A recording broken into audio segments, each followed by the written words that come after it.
coming to you direct from the nerve center of the galaxy's greatest comic. This is the 2000 AD Thrillcast.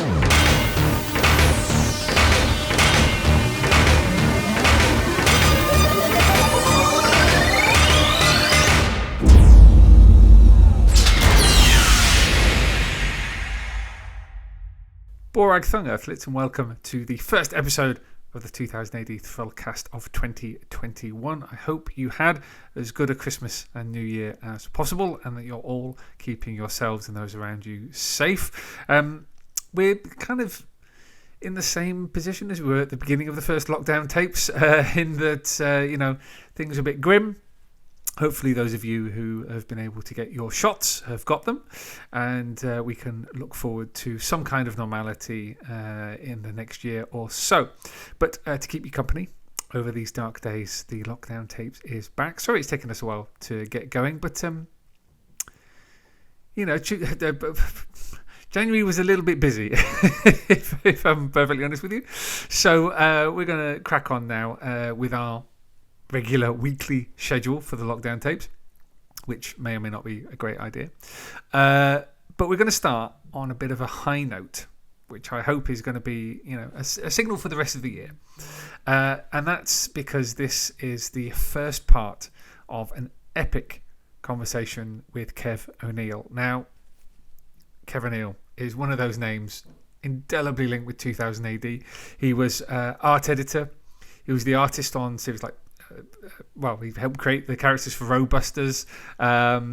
You're talking Nemesis, comedy strips like Bonjo from Beyond the Stars and Captain Clep and Dash Decent, but so many amazing covers. He's had such an impact on 2000 AD, on the look of 2000 AD, on the feel of 2000 AD, that he's one of those figures I'm a little bit ashamed to say we've not already interviewed.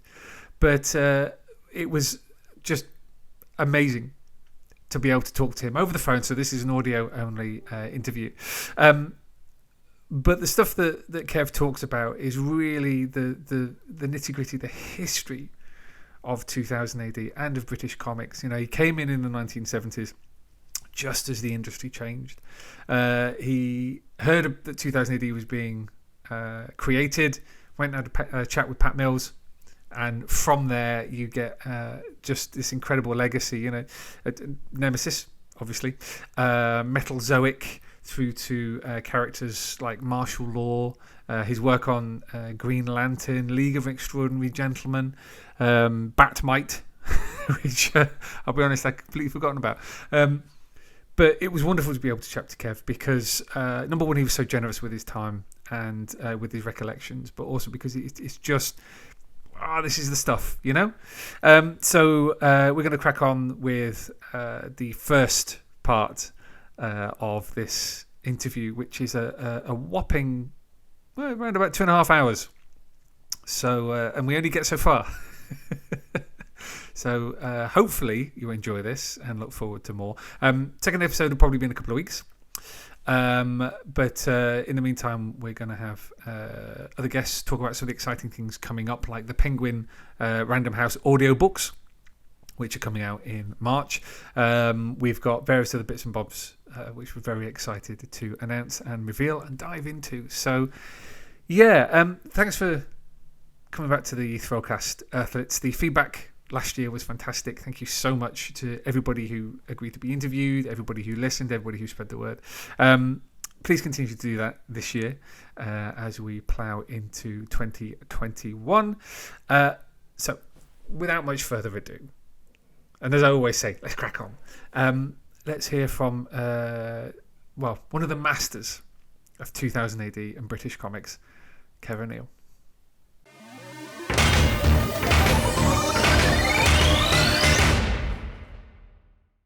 One thing I've not seen an awful lot of mention in interviews beyond a kind of passing reference is about your youth, because you grew up in Eltham, is that right?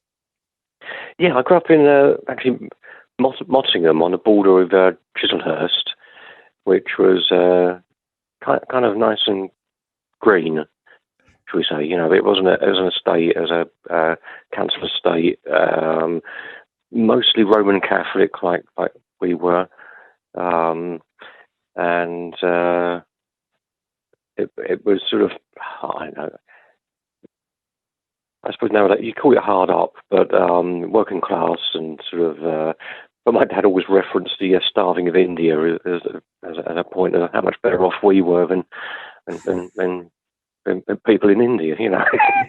So, which was fair enough, harsh but fair, you know. But funny enough, I was thinking about doing when you were talking about doing this interview about probably stuff I haven't mentioned before, and because my one brother, John, who with a substantial age difference, he was 13 years older than me. But John's path was into cars and that world, and but what fascinated me as a kid growing up was, it probably started when I was 14, 17. It coming from his job back then when he was a young man. He worked for a cabinet maker, Stanley's, that was local, and he'd get out a stub of pencil and use his old cigarette packet to draw his. It was the only thing he could draw, but it was a single line profile of his face smoking a cigarette. Which I as a kid, preschool, was completely magical, and it was the bat flying through the window, you know, who I am and how I came to be. Because I thought that was just incredible, seeing someone able to do that. And I mean, he's passed away sadly now, but I did ask him some years ago. Well, I mentioned it some years ago, and he got out a cigarette packet and did the same drawing again for me, which was perched on my desk. You know, it's sort of and it just reminds me of where I came from, I guess. You know. Yeah. I mean, that's really interesting, because it's one of those things that so often is an assumption about working class people and communities, that they're not interested in art, you know. Yes. It's you know, I remember being amazed when my paternal grandfather died, and out of a box came, and this was in the days when you know I drew a lot and wanted to be an artist. Out of a box came all these beautiful watercolors from the 1940s that he'd done, you know. And he'd never mentioned art. He'd never seemed particularly artistic, but it's always. Do you think it's kind of like just one of those things that gets suppressed in working class communities, or is it just that it has no, I don't know, immediate use for most people? I think it's. I think it's very much part of it. I mean, like my primary school was pretty severe. It was policed by nuns, and it was a nun. It was a nun who took the art classes, which were mainly potato prints and lino cuts and things like that. But the drawing of having to draw a vase of flowers, and the kids who couldn't draw got a ruler over the knuckles.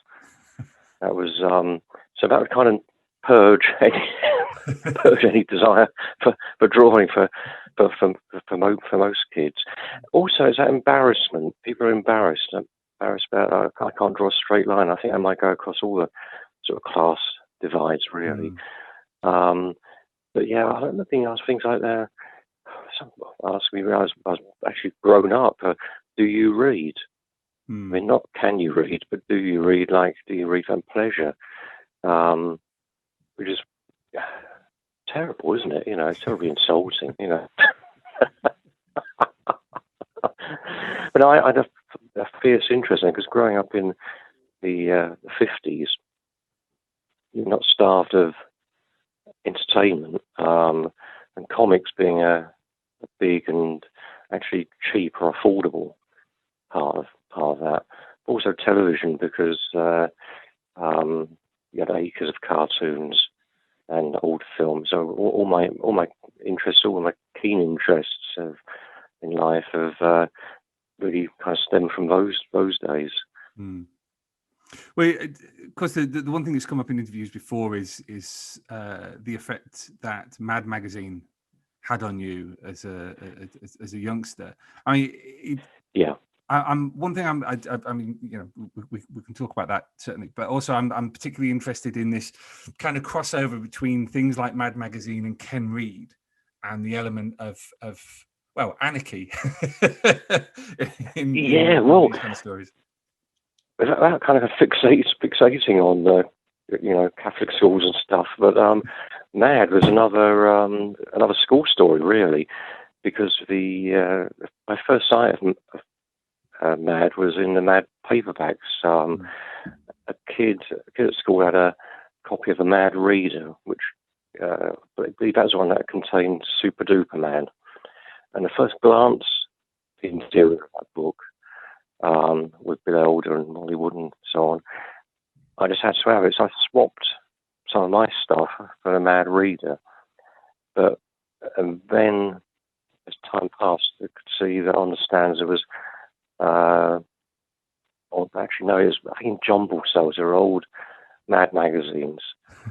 But if you brought them to school, I mean, something with Mad as a title was really bad, you know, in a Catholic school. So they were confiscated, and you had that sense of, is this kind of forbidden stuff you shouldn't really be looking at, you know? And it was, and I think my healthy dose of cynicism came from just reading Mad, you know. Actually. But a Ken Reed connection, of course, is there as well, because Ken Reed's work was insane in many ways. I mean, even these characters, they were sweating, they were constantly taking nerve tonic. You know, it was kind of unhinged, and I loved that, and I love the detail. And Jonah was, you know, massive favourite, you know, and it's one book I regret not having on my bookshelf, that nobody's reprinted Jonah in its entirety. That's it's a fantastic strip. But I just gravitated to that kind of material much more than I could admire as I grew older. The Alex Raymond draftsmanship and Hal Foster and those artists, but they didn't move me in the same way as Ken Reed or Molly Wood's humour work, which was astonishing, or Bill Elder's work. And of course, a lot of that stuff, Orbits, the Tex Avery cartoons I would have seen as a kid as well, which were full of slogans and graffiti and bonkers. You know, it's it was a bit of an unhinged time, thinking about it, the post-war period. Everything was slightly I don't know, mental. Well, I guess also you kind of stepping into that time where the post-war consensus is beginning to break down. So, you know, through the 60s, you're beginning to see a lot of pushback. You get 1968 with all the stuff that was going on in France and the protests in Britain and the anti-Vietnam War movement. And as a kid, do you think you unconsciously absorb things like uncertainty and anxiety from around you, so that the world becomes quite a febrile place? Well, yeah, I mean, I can remember Cuban Missile Crisis. That was a scary time.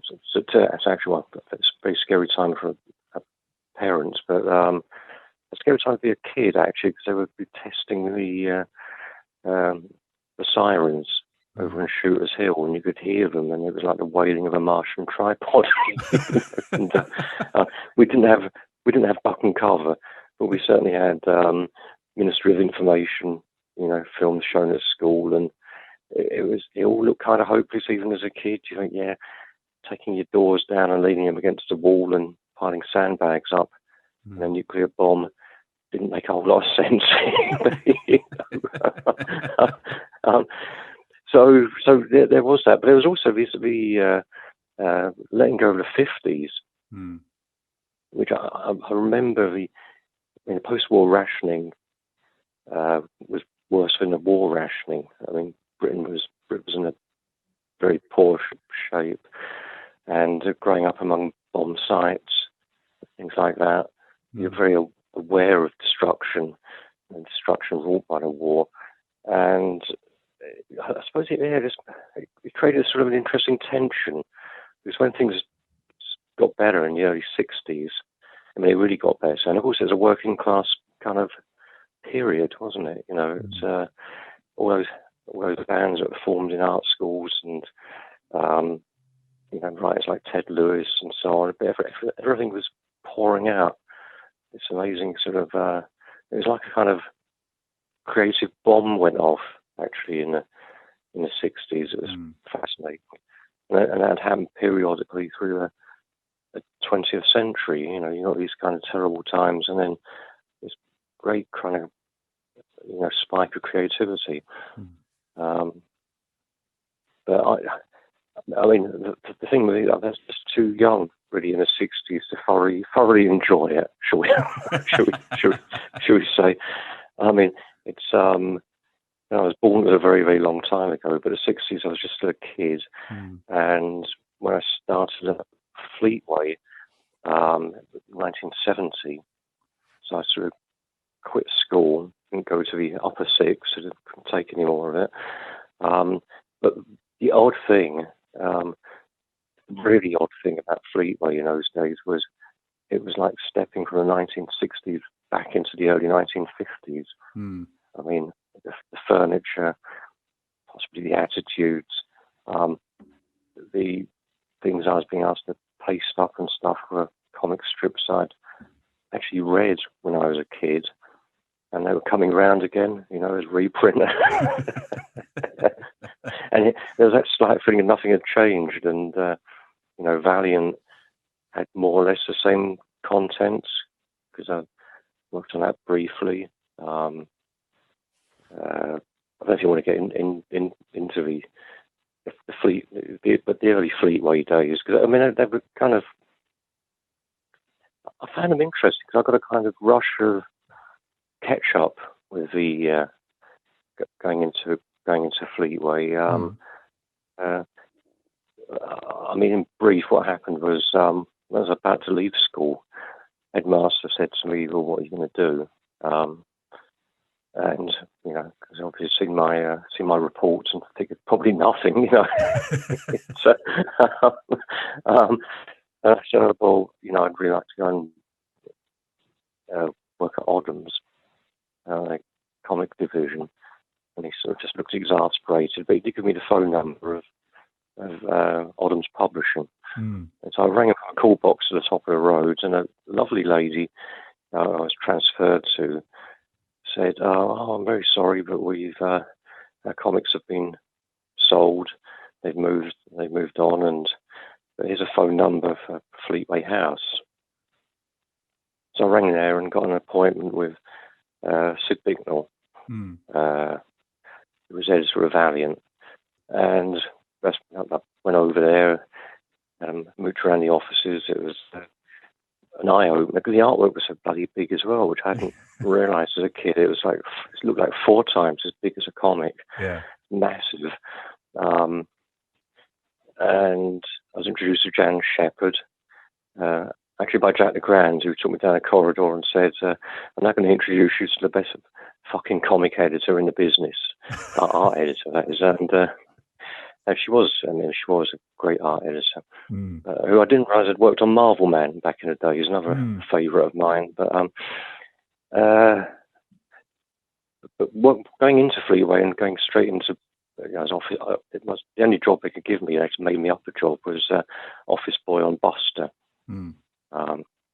which it was one of those comics I read as a kid when it was first published and loved. And it still had Angel and the Dial doing Buster's Dream World on a cover and stuff like that. It was nice, but fading, shall we say. Yeah. And as a curious side note, me and Alan Moore were both members of the Buster fan club. Oh, really? You know, yeah, we were both members. It was like the kind of Masons of its day, Michael. You know, it was. we all had our special handshakes, you know, and you know, a nod to a judge, you know, give your Buster number, you know. That was all it took. What did you get when you were a member of the Buster? Did you get like a badge? Yeah, there was a badge, and I think the only activity really was your there was a message, a code. There must have been a code book, and it would publish members' numbers and birthday dates. And I don't know what I've never won anything, so I've no idea what the prize might have been. But when I worked there were so many phone calls from parents asking for a Buster cap. And I remember someone in the office saying, we really should make those, you know, because so many people wanted a Buster cap for their kids. Who, as you probably know, Buster was originally the son of Andy Cap. Yeah. So Reg Smythe noticed and sort of forbidden them to do that. So Flo sort of morphed into just a generic mum, you know. Yeah, like I said, that time was interesting. But what was bubbling up from there was the younger people who were either like Steve Moore transferred over from Oddham's and Steve Parkhouse and Deskin. So there was always fanzine activity going on, and contacts with Doc They Weren't Golden Eyed and Stan Nichols' shop in Notting Hill, and so suddenly I got into fanzines and saw a lot of American underground comics, which I'd never seen before, and they had a big impact. It was just a cornucopia of excitement, really.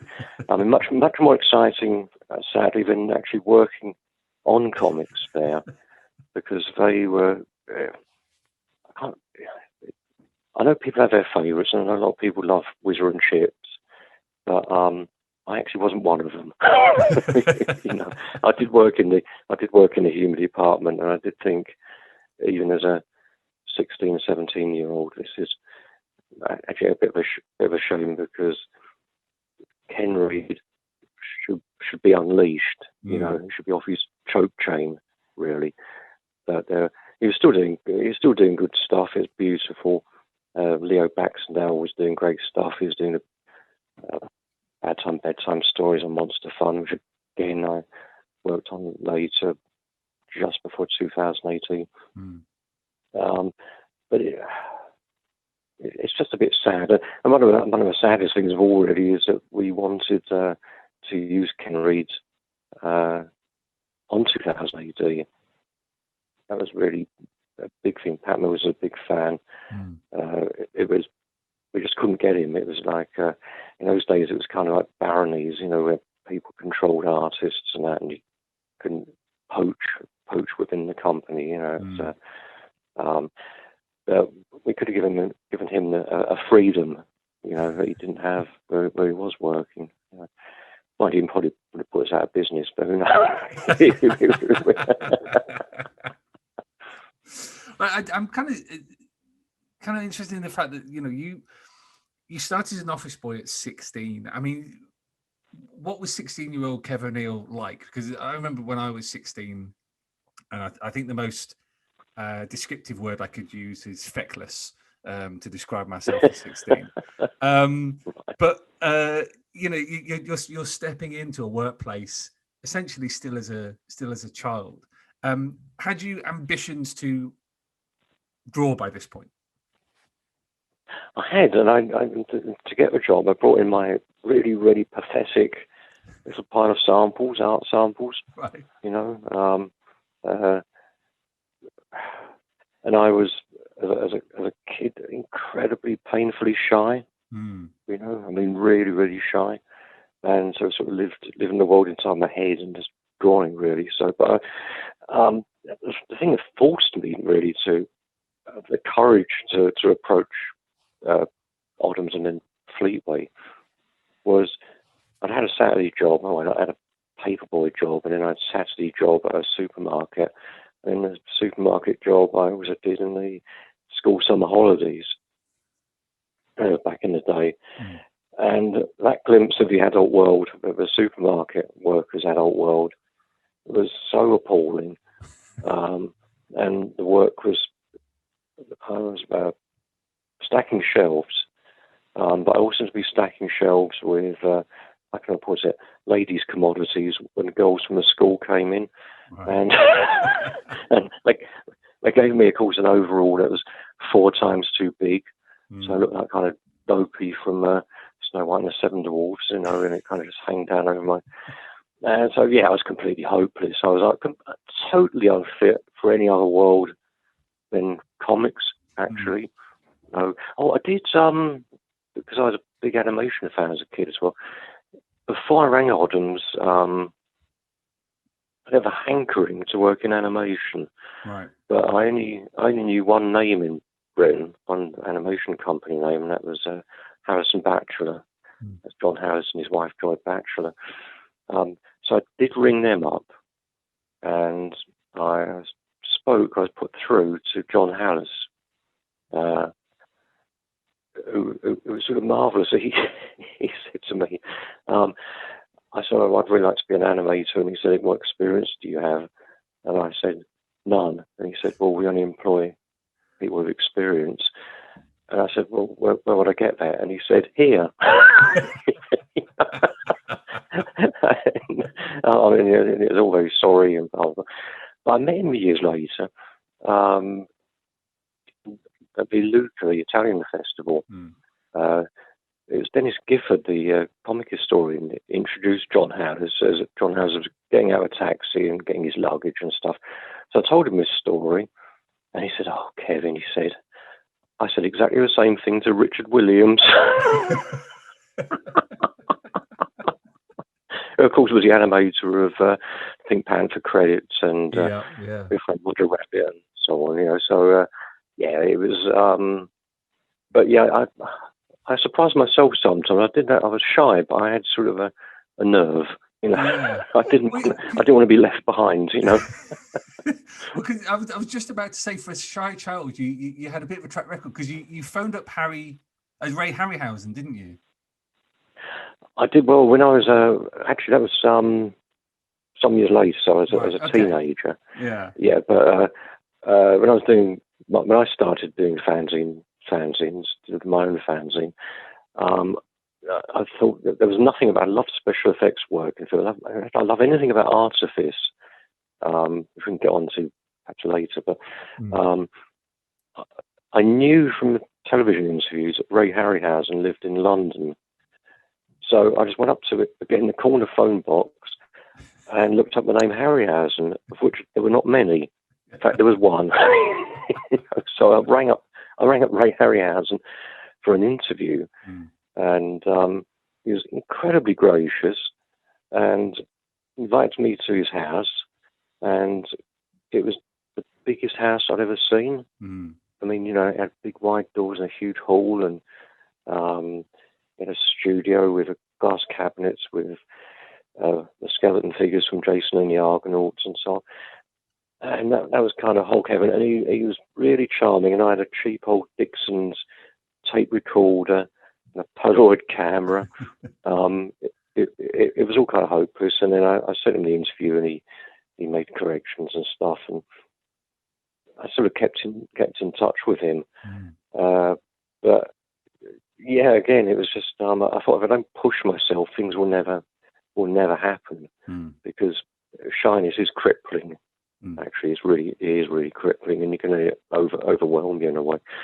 But again, of course, that Fleetway, like I said, the people I mentioned, Steve Moore, Steve Parker, and so on, they were so bubbly and effervescent, and you had to really keep up with people, because it was writers and artists and people coming in, mainly writers, and you get a burst of energy into the room, like Scott Goodall would walk into the Buster offices, and Scott would say to Chris Loder, the editor, "Oh, hi Chris, he said, what do you need this week?" And it'd be, "Oh, hi Scott, it'd be Galactus and Skid Kids," and so on. There'd be a big laugh about Skid Kids and sort of fun.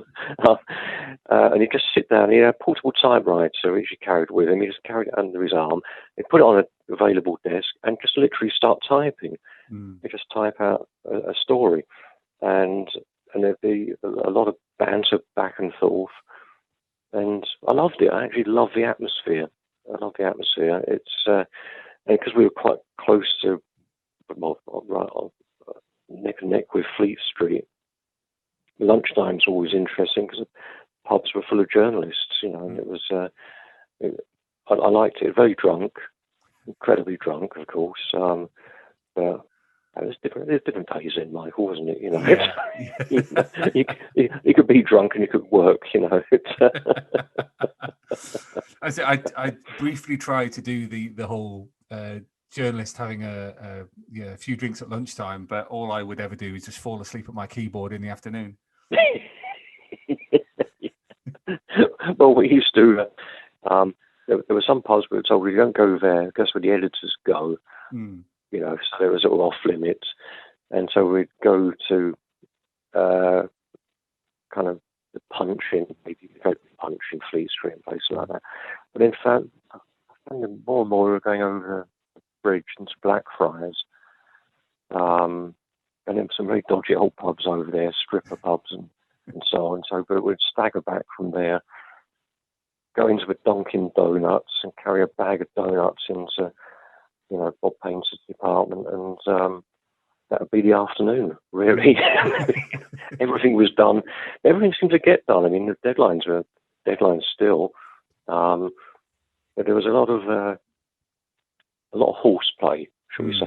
Oh, in fact, I said this hasn't come in interviews before because if no interest to anyone, you probably edit it out. But I was thinking about the strange times that when we moved building, we just moved a few doors away to the old Amalgamated Press building, which was a former hotel, which was great. All the offices had fireplaces and interesting cupboards and stuff, stuff like that.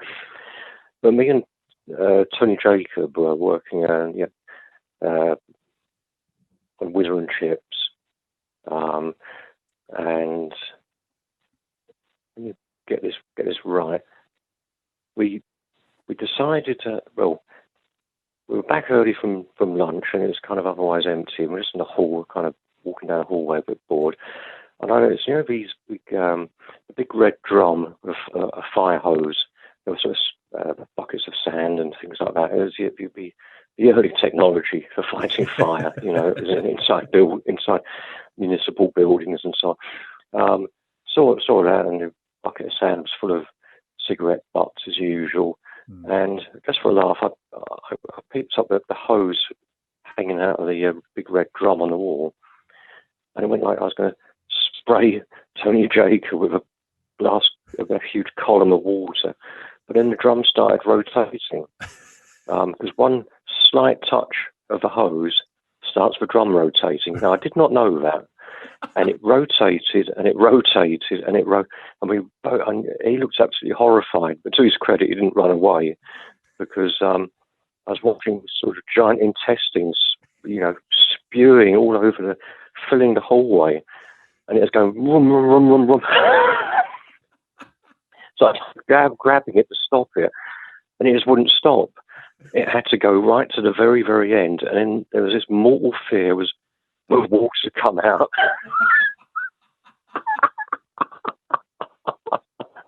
But mercifully, I hadn't touched anything else, or it actually didn't work. It could have been either of those things. And to his credit, Tony did help me actually respawn about 100, God knows how many, 100 yards of rubber hose back onto this drum. Not terribly convincingly, but we hoped, enough so that Bob Painter walking down a corridor would not notice it and sack us. you know.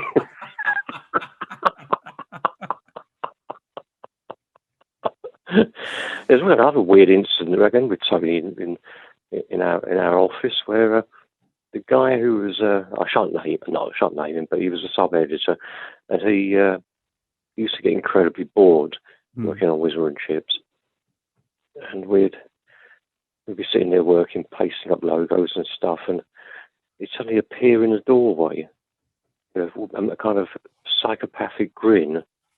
And he go, oh, F off, I haven't got time, I've got to get this done.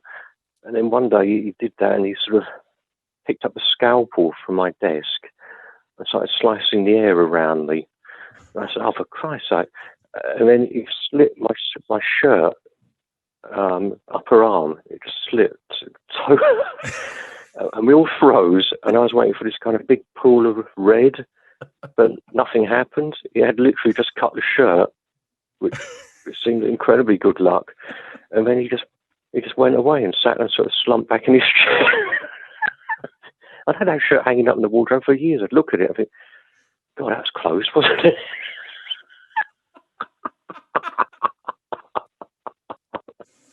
Oh, that's great. I love the idea of like an accidental Zorro moment. Yes.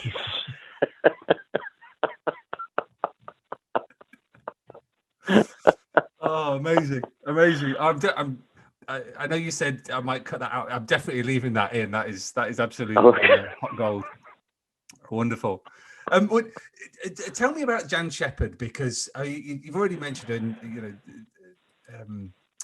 she was one of those figures at the company who seems really pivotal, and yet her role was always in the shadows. She never really got the attention that she deserved. What was she like? What was it like working with her? Oh, she was great. I mean, she was fierce. When I was in my timekeeping, you'll be astonished to hear, even keeping a job was rather poor, especially as a teenager who wasn't inclined to get up terribly early in the morning. So if I got in late to this job, which I was lucky to have, she'd sort of scold me, and I had to stay after work. It was like staying to do lines or something, so I'd stay after work pasting up Billy Bunter, which was marginally better than doing lines, I know, but but no, she was great. She could do anything. She explained things very clearly. She did tell me once, rather fatally, when I was helping out in Valiant, and very early on, after I'd started at Fleetway, she brought in a pile of pages, and she said, "Oh, can you just clean these up where the black lines go over the border, and tidy up the balloon tails and stuff like that, white paint." And she said, "And any corrections you see that will make things better, well, she shouldn't have said that, not to me, because I was a complete idiot, So I thought this, the horse on this particular page, which was black stallion, would look so much better if it was white. I was really convinced of that, I don't know why, thinking about it. I mean, really thinking about it like a proper human being. So I brought the pages back round, and she said, "Oh, thanks." And then she came scooting back, and she said, "But this horse appeared last week. It's a black stallion." It's a, and she took the page off of me, and she had to presumably scrape the white paint off and redo the button. I know how messy that is, but she didn't sack me, and it really, she could have done, frankly. But he used to give me weird little jobs after that. I mean, I think it might have been a penance, like doing corrections on the editor's chat. Now, the editor's chat, which sounds quite jolly, was extremely boring. But the corrections were picking where there were typos, cutting words apart from old editors' chats, and pasting new composed words together onto these same-size pages. Yeah. and the repro kind of prints we were working from, I don't know why, the paper was sort of hairy, so you need the newest of a new scalpel blade to stop the page kind of going in cutting in an odd way. Yeah. As I say, on the old Billy Bunters, so you had to be really careful and use new blades and not cut yourself. And God, I hated that. It was all cow gum and misery and moaning and so. But hugely useful for when I was doing fanzines, which involved exactly the same sort of practice. And oddly, decades later, on the first volume of League of Extraordinary Gentlemen, where I pasted all the Victorian ads together in that way. I just eyeballed them on a photocopier to fit different pages and cut them all apart. And so, it was as quick as doing it on a computer. I had this enormous skill which was otherwise worthless. Well, I mean, there's two things I was going to ask you about. One was the usefulness of the skill, seeing how things were put together. Do you feel that gave you not just a practical skills that came useful when you were doing the art editing on 2000 AD and things like that, but also just seeing how, for want of a better phrase, the sausage gets made, kind of thing? Yes, yeah, absolutely. In fact, the sausage reference was a Bob Painter reference. He said, "We're a sausage factory. Stuff goes in at one end and comics come out the other," which was kind of the way they were done on the human department. But yeah, I found it enormously helpful. I liked when Jan designed logos all over the place. So most of it, I would think most of the Valiant logos would have been by her. And that's where I picked up my kind of, I'm not a letterer by any stretch of any imagination, but I love doing display lettering. And I would pick that up from, just what Jan told me and, looking at her stuff back in those days. And it was fortuitous that she was the first art editor of 2000 AD when I started. I mean, I was really going back in a circle, wasn't I? Really, it's like working with Jan again. And I mean, she was very quiet about 2000 AD, but she was about everything really. But like I said, I didn't know until long after, years after everything had fallen apart, that Jan had worked for Miller and Son on Marvel Man. I just didn't know that, but it did explain why Mick Anglo was up in the offices fairly often, and you seem to know everybody. But yeah, there was no. It wasn't really wasted time. I think it was only Whizzer and Chips where I felt, I have to go freelance. I actually can't take any more of this.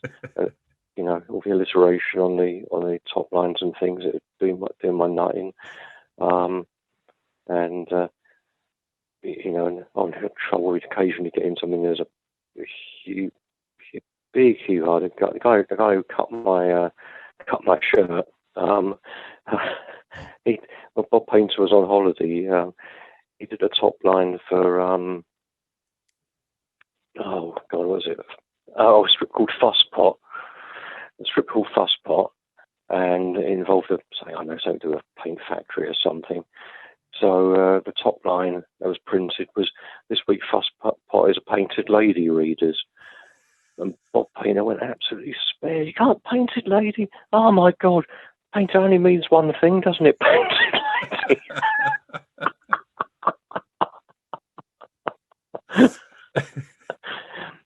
So there was yeah. I mean, like I say, if you're looking at underground comics and things like that, and then you're working in this environment on humor comics in particular, where everything is so cautious and careful, and it does become a little bit soul destroying.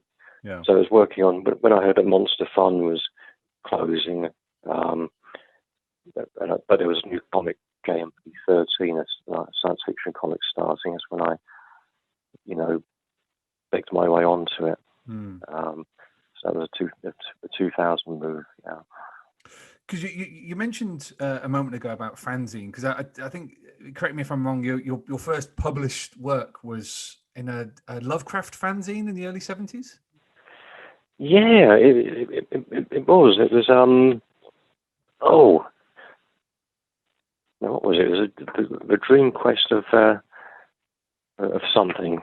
Cover. It was a man riding a kind of albino dragon cover. That was the very first thing I did. And yeah, I got kind of taste for it because you can see your work in print, reduced, criticised, so on. So I did quite a bit of fanzine stuff for people all over the shop.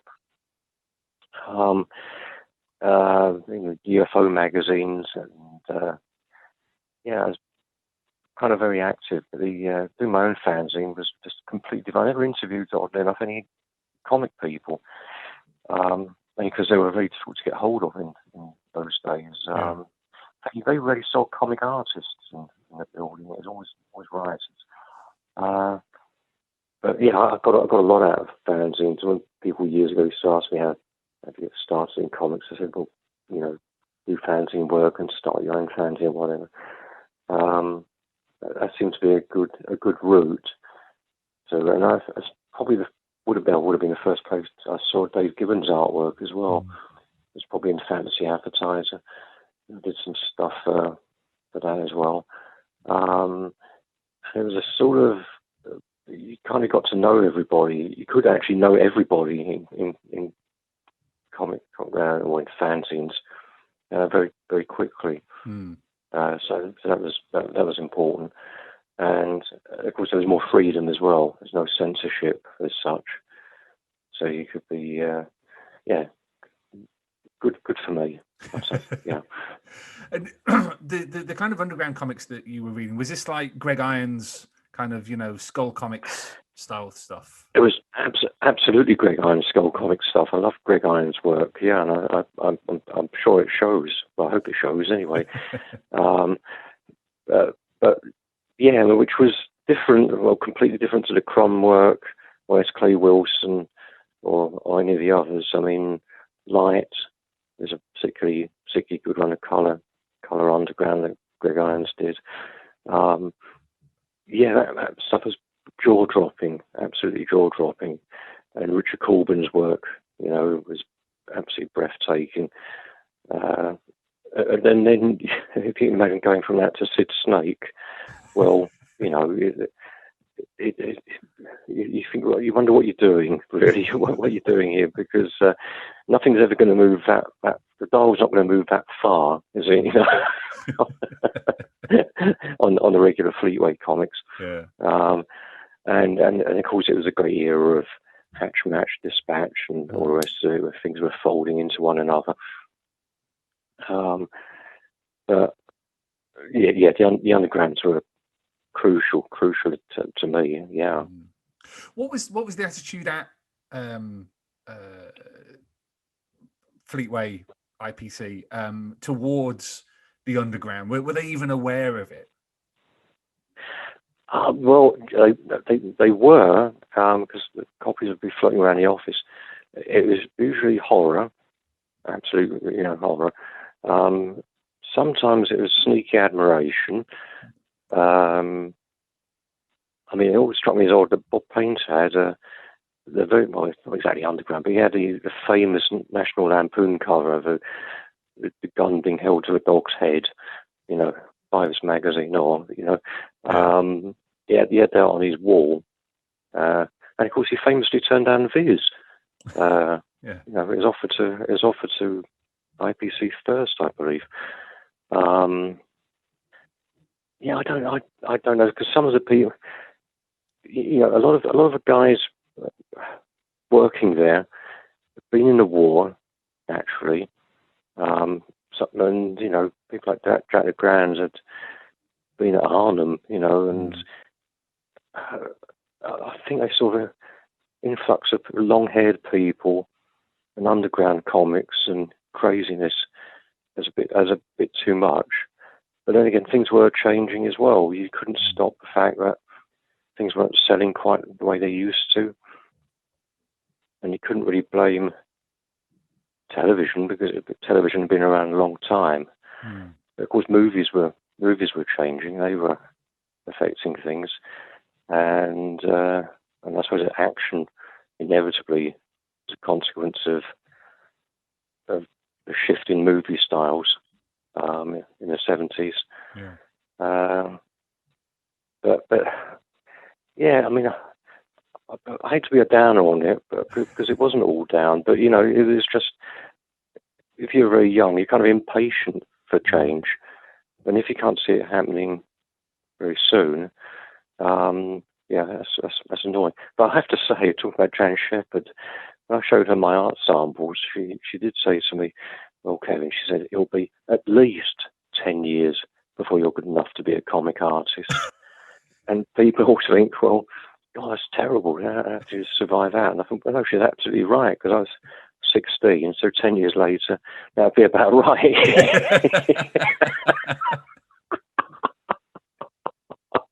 I think it was a good call, actually. You know, but you know, the thing is not to be put off. Of course, you know, I didn't go to art school, and you know, if you've got to learn as you go along, that's that's the truth of it. Yeah. Yeah. Well, just talking about underground comics, and because the 1970s, particularly around kind of punk culture, was the whole DIY ethic, particularly with fanzines and things like that. And it's something that, you know, obviously, once you get to League of Extraordinary Gentlemen, you can see it in the kind of, you know, the paste ups you've done of all Victorian adverts and things.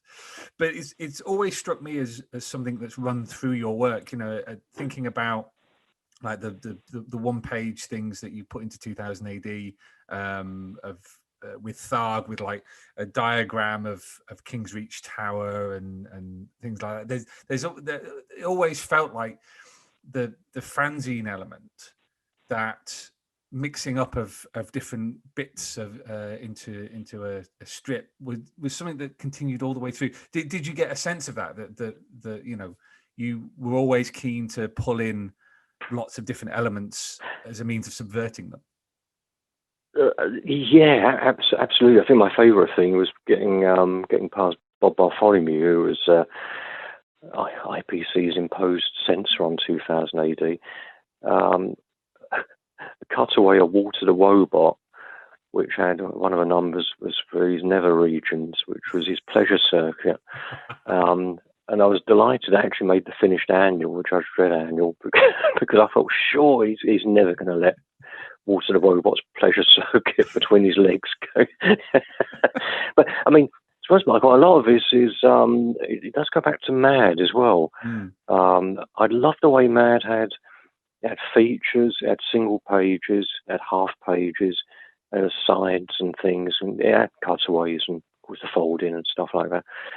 I just love that. I love the, and as a kid, I always liked that. There's a kind of real, how can you say, a value for money to that kind of comical publication. And that's why I think most of us at a certain age would agree that the DC Thompson's annuals were better than anybody else's because of that.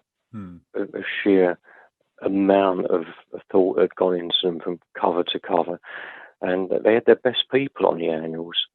I mean, bar none, they had all the best people did the best stuff in their annuals. Whereas, luckily for me, of course, I got my start doing a lot of annual work because they needed people who were slightly not very good, like me, to accept at much lower rates, which was a good way in. There's a good way in. So, I mean, lurking in old core annuals and things like that are early work by me, which are completely embarrassing and mercifully unsigned.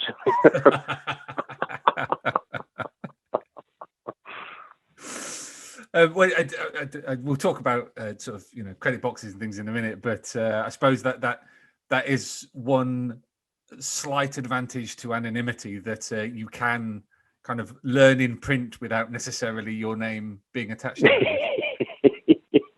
Yes. It protects everybody really. It's but though Lou Stringer, of course, of his magnificent eye, has spotted stuff of mine I did for Core, because and looking back at it, and what you were saying about, I mean, there are kind of constants in my work. It's kind of like you're almost doomed to repeat yourself.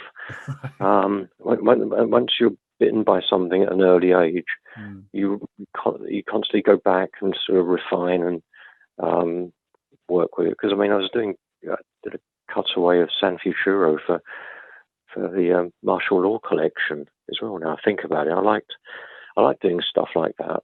And particularly, I was doing stuff like that on 2000 just because nobody else was. Yeah. It wasn't really a thing. And then, of course, I suppose sadly, much later, it's a case of stories designed to be collected into book collections, which they weren't in old comics. It was a kind of one and done, or they were just reprinted along with other material later as they were. But yeah, I like seeing comics like Knockout and things like that, the old Knockout, the Amalgamated Press one. For their sheer variety. And Buster, when it began, was as much an adventure comic as a humour comic, probably more so, really. Now, fantastic art, people like Eric Parker and Pat Nichol and so on. So yeah, I just like the liveliness, the springiness, the bounciness of comics. When it's all cooking. Well, it's something you referenced earlier that when you're young, there's an element of impatience, but also of energy. And that's something that's always struck me about your art is just there is, it almost feels like an impatient energy just kind of bubbling away as you're almost as if you're trying to get ideas down on the page as quickly as you come up with them. Yeah, I think you're right. I think it's that's something that I recognise in myself as well. Actually, when I was working with Pat Mills, and we'd be talking about Nemesis. I mean, we were really pouring stuff into it, like Marshal Law. Everything seemed to accelerate. I mean, probably too fast, really. But you're absolutely right. And I think actually when artists write and draw their own material, they're inclined to do that as well. It's like, I can't wait to move on to the next good idea you've had, rather than perhaps build up to it. It's pace it. So yeah, I do recognise that, and also I recognise that kind of odd thing that happens as you get older, of people liking your old stuff better. It's a bit like the singer saying, getting the old singers that song, the one we liked,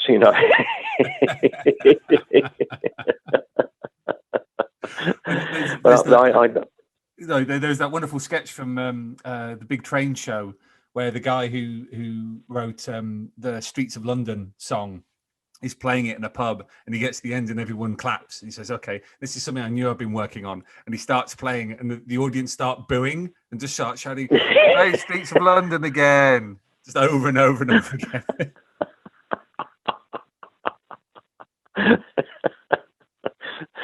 Yeah, I mean, I'm as guilty of it as anybody, because McMahon had dinner with Archie Goodwin donkeys years ago, and all we were talking about were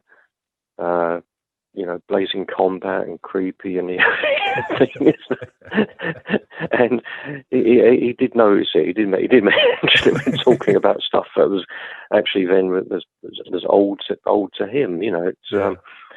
It's just the nature of what catches your fancy, doesn't it? When you're a fan, it's. I guess I've always been as much a fan as somebody who works in the business, So yeah, I don't take it too hard. I might cry myself to sleep at night sometimes, but it's not. I don't take it too badly,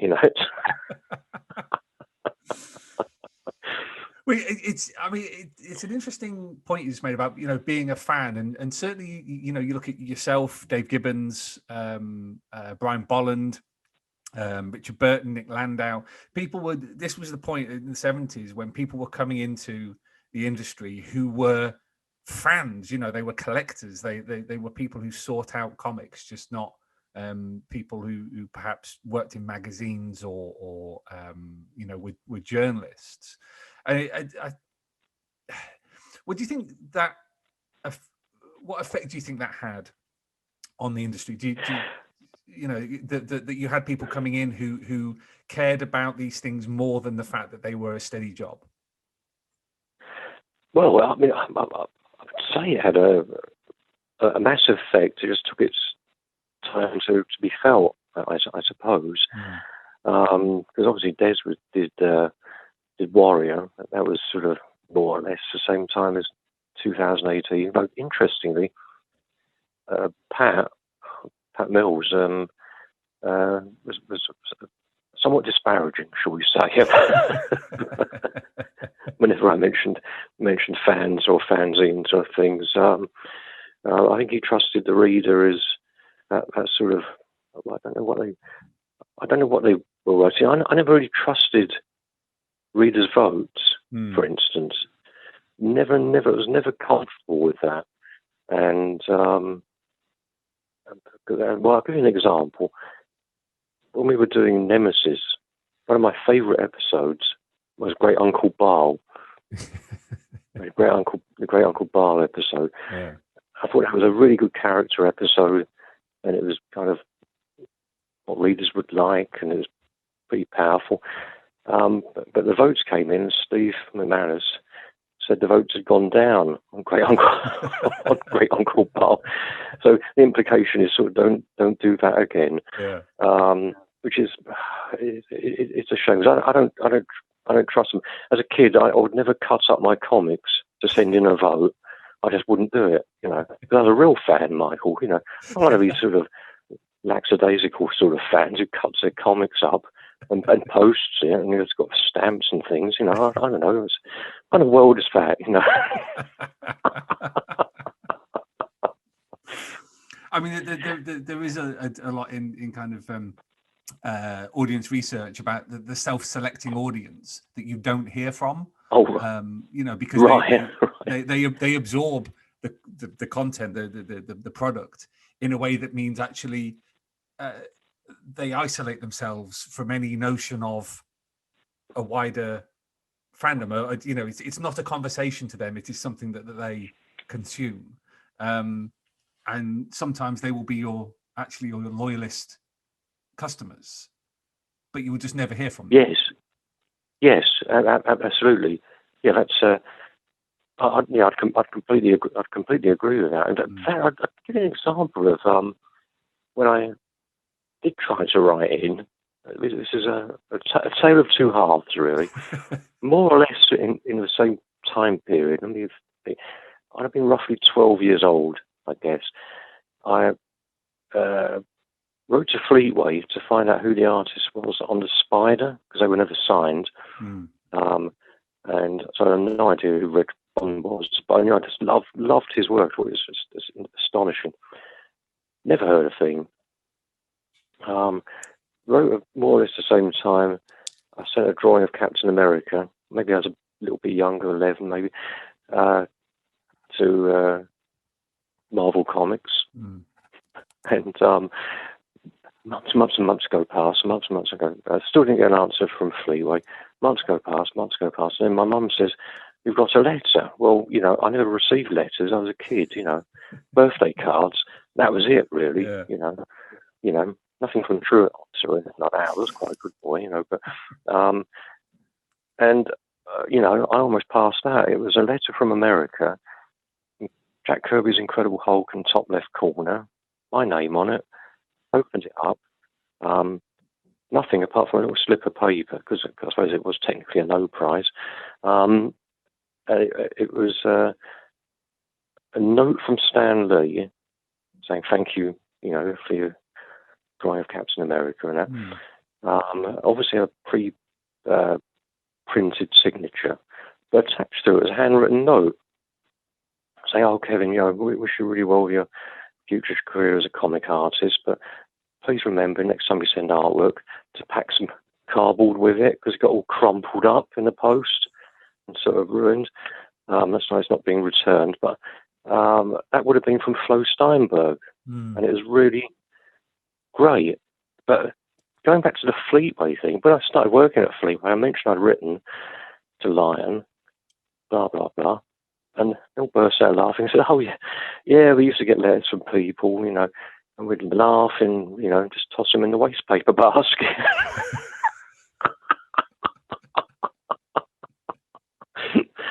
And I suppose that was a difference between, the mighty world of Marvel and the sort of not so interested in the mighty world of Fleetway. It was it wasn't really anybody's job, to answer letters, and no one had the time, and they weren't cultivating fandom or interest in artists, who artists were. In fact, there always has a suspicion, I suppose, from a kid, but why does someone want to know who drew that? Because I might be poaching them. That was a big thing. I guess there's also a difference in what kind of dialogue you're establishing with your readers, because with Stan Lee, he was, for better or for worse, he was always the front man. He was always talking directly to the readers as himself, even though Stan Lee is a construct that he developed over the years. But British comics, with their fictional editors, there's a distance there. There's always that kind of hand holding the reader just out of reach, if you get what I mean. Yeah, like I said, when I was doing the patching up the editors' chats and things, they were written by Sid Bignell, but it was always this kind of rather dull uncle, sort of nothing much interesting to say, or it was the Dick Emery Ethics Club sort of stuff, or the Eagle, which is even, oh my God, that is even worse. As magnificent as some things were in the Eagle, by Christ, it was a boring comic. Yeah. Absolutely god awful. But the Oddham's reprints of the Marvel stuff tried to carry over the Stan Lee thing, and I thought they were reasonably successful. They had quite a nice atmosphere going there. And on 2000 AD, we were absolutely dead against the editor's chat, but wanted something. So that was really the origin of Tharg. Yeah. I mean, just because Tharg was a name that was around in the office, it was something that, I don't know, Kelvin or probably Kelvin Gosnell came up with a lot of odd words, and some oddness that was from Jerry Finley Day typos and things in the script. So there's all that going around, but we just wanted to have some fun with it. I didn't quite agree with all the Dictators as Rag comic scripts and stuff that came later. I thought Tharg was much better, actually, just as an editorial character rather than a comic strip character. But it was fun, and Boric Fungs and fun and that. Yeah, we liked all that stuff, and the readers caught on to it instantly. So you'd get it just abuse the language instantly and have fun with it. And we've got a massive amount of mail as well, which I don't remember seeing on the other comics. Yeah.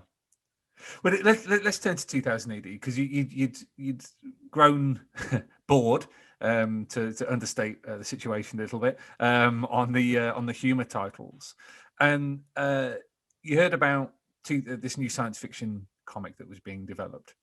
Was it as simple as walking into Pat's office? So did you know Pat before this point? I didn't. I knew him by reputation. This crazy guy on Action. I knew that. I'd never met him, and I didn't even know where their offices were, but they turned out to be just not very far in King's Reach Tower from where Monster Fund was. I just said to Bob Painter, I'd like to apply for a job for this. And it was a rumour going around of a science fiction comic, and because being science fiction, the rumour was, they've never worked in the past, so kind of forget about it. It was That was a kind of vibe. But I thought, God, it sounds really interesting. So yeah, I went around the corner, and my samples now included mech memoirs, which I've done with Chris Lowyer. So it's a sort of self-published thing. Not realising, I'd been completely unaware at the time that Pat then hated robots. Actually hated. They had a sort of an embargo on robots in 2000 AD because of Robot Archie. I sort of, I can remember standing my ground on robots. Because I actually like robots. I would agree that Archie wasn't really a proper robot. Not if there's two guys, one with dark hair and one with blonde hair, and a control panel. That wasn't really. It's more like a big toy, wasn't he? You know, it wasn't autonomous. You know. Yeah. So yeah, I'd samples like that, and was just lucky. My timing was just perfect, really, because I'd worked with Jan Shepherd before. She'd forgiven me for turning a black stallion white, I guess, or forgotten about it. And yeah, it started straight away. It was sort of summer of '76, I guess I would have been. Because by this point, were you aware of what was happening around Action? And was it the point where the moral crusaders were starting to take notice? Well, yeah, as aware of stuff going on in the papers. The actual final meltdown for Action happened while we were on the final run of 2000 AD's first issue. Yeah. So, I mean, I was living in Stockwell at the time, and there were kids running down the street going, "They've taken away our paper." It was a thing. It was a real thing. It was. Yeah. I think kids were really shocked that Action got withdrawn, and then it came back in that kind of emasculated state, which couldn't possibly last, could it? It just wasn't. It did rather poorly when it came back. But that meant 2000 AD had to be revised, or it would have been very easy for it to have been axed. But I think all the time that had been spent developing it, I mean, virtually a year by that point, by heading up to Christmas of '76, we were just told, well, there's things like, Russians changed their Vulcans and this kind of fairly simple stuff. But then reattaching heads on Mach 1 and so, removing blood. Yeah. That was a pain in the ass, and the fact that it was all being done on Christmas Eve of '76 with everybody in the building pissed.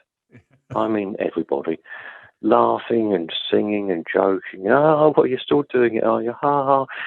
And we had to get everything finished. I mean, I was working on pages on a desk with Kelvin Gosnell doing corrections at the top of the page when I was working at the bottom of the page with white paint correcting stuff. I mean, it was completely manic, but worth it.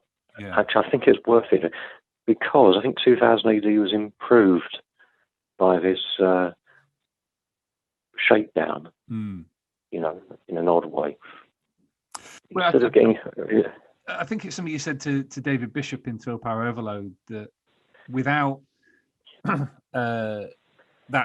without what happened to Action, 2000 AD would have been as good, but only lasted 12 months. Yeah. I'd certainly stand by that. It just couldn't have withstood the brutal treatment that Action got. It'd been very easy to cancel it, just fold it. Because we were always pushing our luck. I mean, John Sanders knew what Drocking stood for. He absolutely knew, Yeah. But we just got it'd be completely slab-faced, Pat and Kelvin saying, "Oh no, it's just a futuristic, word," and he sort of tail off a bit. But I think the real problems came later. I mean, it was more copyright problems later with the Jolly Green Giant and stuff like that, where we had Bob Bartholomew put in charge over us. And Bob was a character because Bob was, the Bart from the Oddhams days. I always thought of as a rather jolly and sort of vigorous character, but by the time he was our, arch enemy censor, he just took great delight. I mean, I've said this before, but the first time I went round to see Bob with a stack of pages which he had to read in that week's issue, I was astonished by his desk. His desk was the original Eagle desk, and it was actually a war trophy of his. It had the etched glass eagle on top of an antique desk, and the eagle designed by Frank Hampson. And it was beautiful. I mean, beautiful. He saw me looking at it and said, "Of course, I'm the man who fired Frank Bellamy." I thought, oh, blimey, which actually wasn't even true. Frank Bellamy just left. But he took great pride in somehow closing down Eagle. It was one of these things. So I think the inference being, if I close down the Eagle, boys, you better watch out. Close your sort of scrappy little publication. But getting things past Bob was always a pain, and indeed, but good came out of that because it drove me to quit as art editor and go freelance. I mean, I left way earlier than I would have done because I was really enjoying the art editor's job, and in fact, that's why I turned down Star-Lord, because I wanted to stay on 2000 AD. I just really loved 2000 AD. And going to parties and things, I always come into the office and saying, well, there's a lot of older readers. Yeah. People hear what I work on.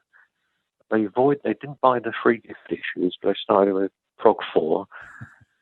And people out there really love it, and they're older. But we were kind of almost forbidden to acknowledge it early on. It's the readers are 12, and that's it. But just coming back to the kind of the shock of action in that of what happened to action in that moment. I recently had sight of some pages from an early Dread story, Frankenstein 2, which I think was maybe Prog 6 or somewhere around there. And the story has changed from Dread summarily executing Frankenstein 2 as an organ legger to arresting him. But all that's happened is that the blast of the lawgiver has been whited out. So this guy has clearly just been shot, and he's doing this weird kind of jig with his arms in the air, going, I surrender, and it looks like he's dancing while he says it. Because originally he was shot. So I guess that's probably your whiteout that's gone over that. Yeah, almost certainly. Yeah. Oh, I was fierce with a white brush, I can tell you. Let's come back to talking about Pat, because I'm interested in your first impressions of Pat at that first meeting when you went to offer your services. Well, I thought he'd been drinking too much coffee, because he was the most manic person I'd ever met. I hadn't realized I think he'd just given up cigarettes, so he was flicking his biro, taking his watch on and off, chewing sweets. It was just and constantly standing up, sitting down, all over the place. Kelvin Gosnell was more composed, it seemed to me, but there was tremendous energy there compared to where I had been, and it's where I wanted to be. I felt I settled in kind of instantly to it. Obviously in this kind of weird little space behind their cubicle, and it was just it was just kind of instant. It was and the first things were really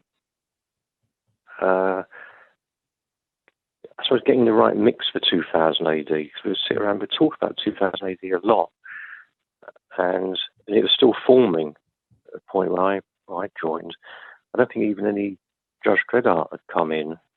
I was given a script for the Statue of Judgment story to read, which I thought was brilliant. And then, Carlos, I didn't really understand the whole thing about Carlos quitting or moving, taking a special job, or that all seemed a bit kind of murky. But on Harlem Heroes, it was the original artist is Spiri. Was that Spiri or someone like that? I can't remember who did it originally, or who the last page of the Dave Gibbons version was by. It was the last page, I think. But anyway, Dave was suggesting. I knew Dave from the fanzine days. I think we'd met once in the offices, probably with their skin. Yeah. And Dave had passed my number on to Brian Bullen, so I'd done some 2-color separations for Power Man as well. So I knew Brian. So when their names come up, I certainly, they were perfect, absolutely perfect. And I think Mick got in just because he knew Dave. I'd met Dave at a station, and Dave mentioned 2000 AD. You kind of worked like that. It was just a series of very, very happy and lucky accidents. Yeah, I'd say, so, because the foreign artists we were using, who would have been good for action, just didn't have generally that vibe for 2000 AD, the way it was going. And 2000 AD, you can see traces of action in 2000 AD, can't you, really? Yeah. Especially on Mach 1, things like that, Shaco. They could easily have been action strips. Visible Man as well. I liked it. I liked it when the Invisible Man was the reveal was the back cover of Prog 1. I thought that was fantastic. They got axed and sad. That would have been a fantastic colour back cover. But yeah, it took a while to get to maximum thrill power. But it didn't take too long. Looking at the early, I haven't looked at them for a while, but last time I looked at them, the early progs are primitive, aren't they? Well, I think that's probably one of its appeals, is that it almost feels like just a loads of gears running at full tilt from the off, and it almost shudders with energy, and we come back to that point about kids like things that feel as if they're energetic, as if they're if they're going somewhere and are exciting. I noted reading about that early period. I think it might have been a quote from you. You said that Mach 1 never went out unaltered. Yes, yes, yeah, because it was incredibly violent, and it's clearly it's Lee Majors. It's clearly Lee Majors who's denim suit and Bionic Man sort of run, and I never liked it. I actually never liked it. But and it needed tremendous Jack Potter lettering jobs to jazz it up. Jack Potter always did really, really beautiful lettering jobs, and they helped. Yeah. But it needed a lot of help. It was like helping an old man up a hill. I mean, a lot of work to help us strip up the road. That I was never keen on it. It showed its parentage too obviously, I thought. Whereas Flesh was that was a strange old thing, because Ramon Sola, our Sola, as he was credited once we did couldn't resist. I couldn't resist it. It was just. I used to work with somebody, and this is not a shadow of a lie, whose name was Wayne Anchors. So and nobody ever believes me, and I'm like, you can literally Google it, but carry on. Yeah, it was. But Ramon's work was explosive, but the original art was just, I mean, all over the place. It was black all over the board. I mean, it's just just weird. It was just weirdly, but it works. I mean, it's very, very popular to readers. He wasn't good on detail of buildings that needed to be. There was stuff missing that needed to be there, as in the scripts that he just leave out. Just drew what he wanted. Sometimes that's the impression I had. Whereas Blood and Early drew everything, but was the right person on the wrong strip. I mean, on Dan Dare, that was too much of a leap, and my first grumble because I couldn't resist it when I first saw the dummy was, oh God, Dan Dare, why is Dan Dare in it? And it was solely for the trade, a character they'd recognise. I didn't really buy that. Yeah, I don't think the trade as such gave a hoot what was in it, but that was the impression I think IPC like to give. Put Dan Dare in it, and you've got a flagship character. Well, I've the greatest admiration for Dan Dare, but Dan Dare as a character isn't actually a character. He's a kind of suit. Yeah, he's a green suit. There is nothing there. And I think it's been one of those strips that virtually everybody's tried to have a go at, and it always kind of collapses under the weight of its fame or something. I mean, its fame is really in that whole studio system, the beautifully designed aliens and backgrounds and spaceships, how it all worked, which nobody's done since because it was bonkers at the time, and it's kind of would be bonkers now. Yeah. And if you see the roughs, as has been pointed out in his biography, the roughs that Frank Hampson did were good enough to be printed. I mean, he could have done it on his own. I mean, it's just very strange, very strange. Anyway, don't get me ranting on Dan Dare. I'll be on here all day, Well, I mean, you I think when you took over officially as art editor, you put an end to the story front covers, didn't you? That Dan Dare had, because it kind of, for a while, 2000 AD mimicked the old Eagle. It did. I mean, that would have been when Kelvin was editor, and Kelvin Gosling was experimental in some ways and traditional in others, and he wanted a value for money kind of cover look. Where the story started on the cover, you get more comics for you. I never thought it worked like that.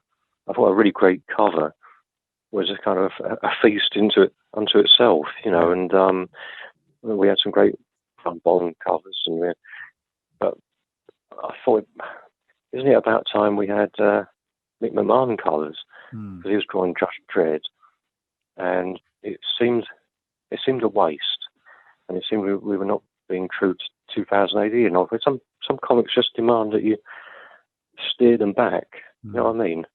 It never seemed like a good idea to start Dan Dare on the cover, and given that I didn't like Dan Dare anyway, even as magnificent as Dave's artwork was on it, it's just one of those things, personal thing, I guess. But I think there were quite a few famous covers in that run after Dan Dare. Yeah. So it did seem sort of really odd. A brilliant artist like Mick McMahon, probably hands down the best artist on 2000 AD, should have been doing covers. Yeah. Well, let's talk about your role at this point in 2000 AD, because art editor is one of those jobs that seems in this context to cover so many bases. You're not just looking at stuff for publication. You're bodging stuff. You're doing the design of the comic. Tell us a little bit about your day to day. Was it as whatever needs doing, you would do it kind of thing? Yeah, there was no real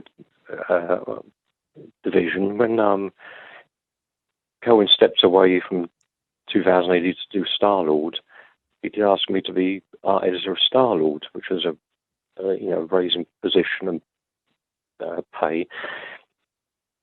But I preferred to stay on 2000 AD, and Jan Shepard told me I was being a very silly boy. You won't get an opportunity like this again, But then she ended up taking the job, and I got moved up anyway, so that kind of worked out. So yeah, I do. I'd still continue doing the jobs I'd always done. It involved some, logo designs and some character designs if they were needed by artists. Some very rough cover layouts occasionally, but most people, you just explain to them on the phone what you wanted. Stuff like that. It's more just keeping a good atmosphere. I think that was it. That was very important. It wasn't forbidden in 2000 AD.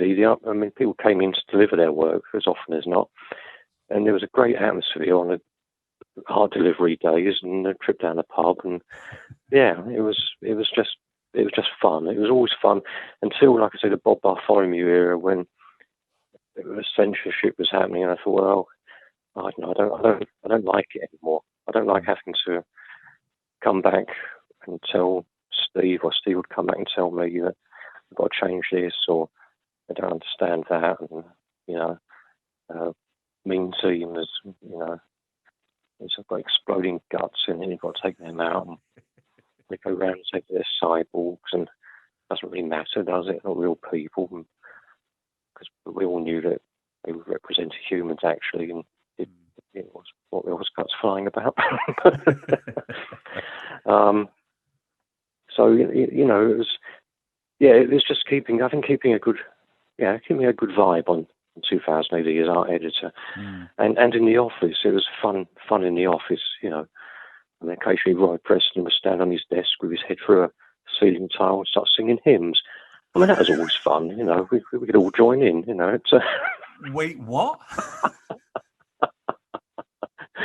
Yeah, well, Roy Preston likes an occasional sing-song, and standing on his desk with his head through the ceiling tile, was quite tall, That was a thing. Or me and Nick Lander having Ben-Hur chariot races on the brand new chairs that were stocked next door, so we'd roll down the corridors of King's Reach after hours. But he doesn't tend to talk about that nowadays. But to me, it's like it was only yesterday, frankly.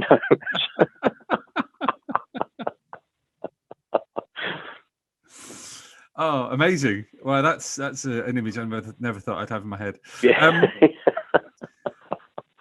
So with the launch of Star-Lord, obviously it kind of took Kelvin away and Jan as well. But you had, correct me if I'm wrong, you had involvement in that because of Robusters, didn't you? Yes, yeah. Pat sent me the scripts, and because we'd been talking about what became Robusters on 2000 AD. We said, wouldn't it be fun to do a kind of an international rescue where you were given a bill afterwards, an invoice, So it wasn't quite so charitable, Yeah. So basically, the American healthcare system. Yes, exactly. Yeah, slightly more realistic, actually. So we've been talking about it, and Pat had gotten over his aversion to robots, and so he sent me the first script, and I designed the principal characters. That's how that worked out. And I designed the free gifts in Star-Lord as well, I seem to recall. Yeah. Bits of artwork, did covers, Robusters and pin-ups. So I was helping out, because I like working with Kelvin, because he was always good fun. But, he knows, I was amazed recently, I came across, sorting out their old stuff, and I came across old work diaries and sort of notepads. And I was surprised how active things were in the 70s. Just how, oh Christ, did a lot. I would have thought in my memory, some stuff happened over 2 or 3 years, but it seems to happen all in the same year. And there's just a lot going on. Just being very busy and seeing a lot of people and doing a lot of stuff. But yeah, I enjoyed working on Star-Lord. I mean, and of course it was the best merger of all time, but which was kind of my cue to leave as well. You know, because I really wanted to draw Robusters, but and I was getting fed up with the Bob Bartholomew thing. So, and Stephen Mann said he'd give me work. So that was good. I'm curious about the influences on the design of the characters in Robusters, because I mean, you know, they've endured for more than 4 decades, but was this something that was specifically influenced by the stuff you'd done? Was it Mecha Memories back in the a few years before? Oh, memoirs. Yeah, well, sort of. But let me just say about Hammerstein was fairly easy. I just liked the image of tractor feet and so on. But Rojo's was more difficult. The way he was written, he was a robot dustman. So he has 2 arms and 2 legs and a dustbin. I couldn't make anything of that. And I talked to Kelvin, and he just said, as an aside, he said, "Oh, just make him a dustbin with teeth." And I thought, dustbin with teeth? Yeah, and that set off the whole design from that point on, from the mouth down. That was where he went. I had some fun with it. The wheels, I gave him wheels instead of legs. That seemed a better idea. And so, yeah, it's funny how these things can just work from a simple comment. Like Pat said, when we were going to show Nemesis before he'd been seen, I was designing all his characters to look like a kind of Minotaur figure. And it was Pat who said, "Well, why not make him look like the Blitzspear?" So he actually does look like the Blitzspear. His head looks like the Blitzspear. And so, yeah, it's just a simple comment can change a design. You just need to know where you're going, I guess, or you need to know when it's right. You know, when it's right. And Rojo, when he came out, he was right. He was always fun to draw. I liked him, and we always treated them like the kind of the Muppets. You know, it was they're obviously not real robots, or actually terribly useful when you think about it. I mean, Rojo makes no sense as a refuse collector. Yeah. I mean, it's just a bit bonkers, isn't it? But he looks like fun. He looks like how he sounds, and he looks interesting. And like I say, some of these characters endure, even though their technology is, somewhat threadbare today. But the thing I've always loved about them is that they combine that wonderful element that all enduring sci-fi has, which is it combines the moment of its creation with a sense of the future. So, you get a feeling of the past, even at the same time these things are meant to be futuristic. Yes, I'd agree with that. Yeah. I mean, he certainly has a completely worthless tax disc. I don't know why he even gave that. He's got a tax disc which says tax. I mean, why? I have no idea. And teeth grinding anything up.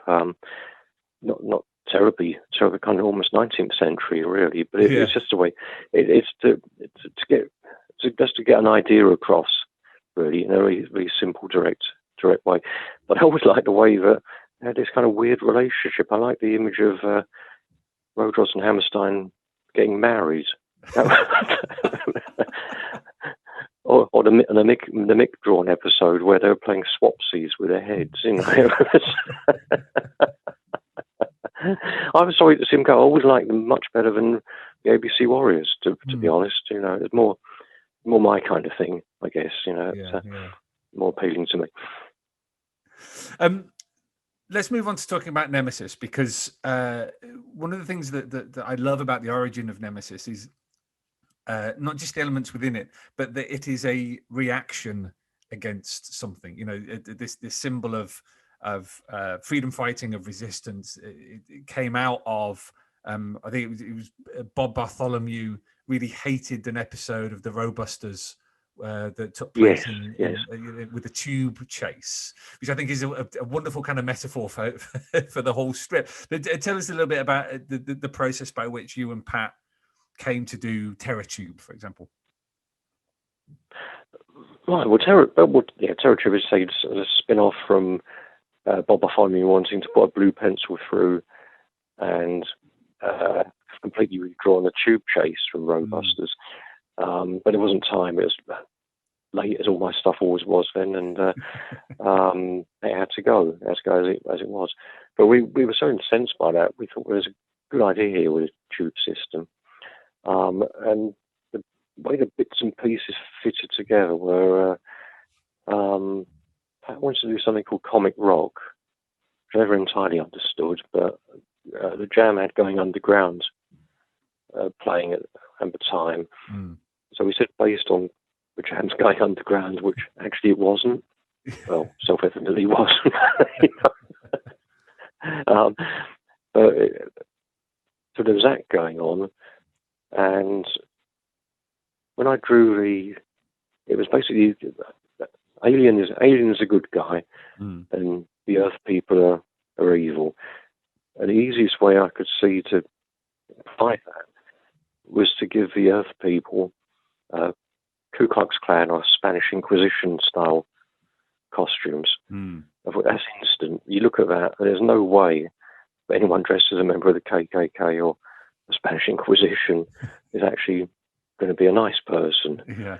You know, and if everybody's is dressed like that, that's kind of perfect. You know, so we would have to explain much. So that's how that happened.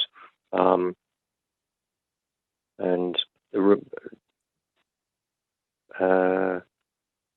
we did it as a one shot, and it was popular. So did Kilowatt as a sequel. I think, am I remembering right, there was a summer special story when Nemesis first appeared. I think that's one where he actually first appeared. Anyway, by then we'd agreed what Nemesis looked like. Yeah. We decided to call the kind of Grandmaster character Torquemada, give him a historical name, and then it kind of flowed beautifully. Everything just made sense, man. You know, it made us laugh like drains. The more evil Torquemada was, the more we laughed, and the more the readers liked it. I always thought Nemesis often got a short shrift, really, because he was so overshadowed by the villain. But he looked kind of cool, so that worked. But yeah, I had really tremendous fun on Nemesis. But some of my happiest days on 2000 AD were drawing those early series. Just because it was all cooking, you know what I mean? It was we knew we were onto something, and even the wretched readers' votes tallied up in our favour. So obviously did for Torquemada. So that was going well. I think the only negative memory I have was on Dice Man, the role-playing sort of game we did, magazine we did.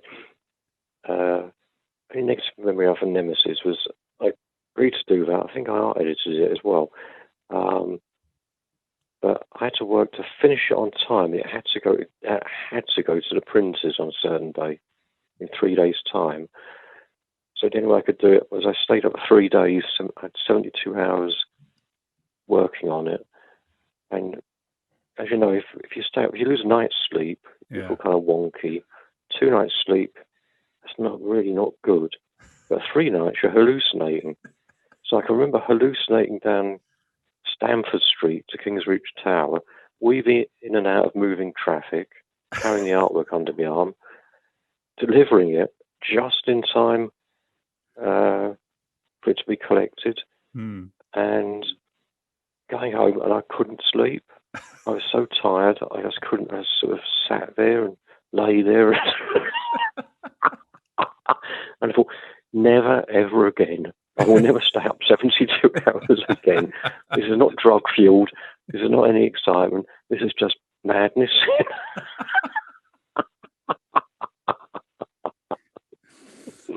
Oh dear. I love the idea that sleep is the ultimate drug, though. You know, that's the one you get the worst withdrawals from.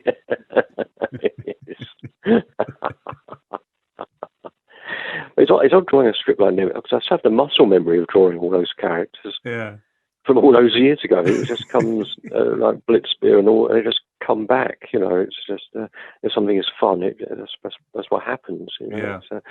Yeah. But there was a. Sorry, go on. No, go ahead, please. I was going to ask about the Gothic Empire because I believe from having read some stuff that Pat said, originally the Gothic Empire story was going to be the first Nemesis story, but you decided, and that kind of sat in a drawer. And I wondered how you and Pat planned out Nemesis's story arc, and you know the process by which you went, actually, let's put this to one side, because that's a very interesting what if. You know, what if the first story had been the Gothic Empire kind of thing? Yes, now you've actually prompted my memory of, because the first appearance of Nemesis was in that Summer Special story, I believe. And the first serial, I mean, the long-form serial, was the Gothic Empire. So we started it, and we were happy with it going along. And I recall stressing to Pat, we have Roadjaws made an appearance. Yeah. And they're going to be more little kind of crossover characters. But he rang up and said, look, I don't think it's the right story to start the series with. And amazingly persuaded Stephen Manis to set it aside. By the time I'd drawn 2 serials, the Redondo one in between, I couldn't afford to work for 2000 AD anymore. It's just crippling. Yeah. So I couldn't return to the Gothic Empire, which is a great shame because I had a lot of ideas of my own for that. But by that point, Americans had come over, Dick Giordano, Joel Lando, and so on, and were headhunting people. And that seemed like a good opportunity for a switch because they were returning artwork and, you know, offering contracts and things like that. So it was with great regret, but I also knew if I'd stayed on the Gothic Empire, if the earlier ones were tough to make money on, the Gothic Empire would have been even tougher, you know, because I had grandiose plans for it. But so yeah, it's a shame. It is a shame, but I never liked leaving Nemesis. If I was more productive, more Jack Kirby-ish, I could have done it all. But it just wasn't possible. Well, I was going to ask whether this was a purely kind of, you know, cost benefit thing. Where was it that you were putting so much into the pages, they were just taking too long, and therefore it just became uneconomical? They were. Yeah. They really were. I was just too slow, and I mean, I arranged to go and see John Sanders towards the end of his period. Mick McMahon came along with me. We were both working on Pat's stories, and we just said to John Sanders that we can't, you know, these rates are tough because we can't make a living on them. And he gave us a pay rise, which was amazing. So when one of us, I can't remember if it was me or Mick, told Pat that we got a pay rise, he was absolutely furious. We didn't realise his page rate was set against a proportional to the art rate or something. So now we changed all that. And he didn't talk to me for a year or something, as I recall. It was about a year he didn't speak to me. But he wasn't happy. But then, even then, it it probably wasn't just that. It was the American interest, and if you grew up with American comics as well, then suddenly Americans being interested in your work, and this might be the only chance you ever get to work for them, and say for better conditions. Yeah, I mean, it's slightly taking the king's shilling, isn't it? But I talked to Alan Moore about it. He says, well, we couldn't have done anything else, because he was in the same boat. You know, everybody started to drift, and but the natural order of things is you create a space in 2000 AD, and somebody else comes along. Yeah, always.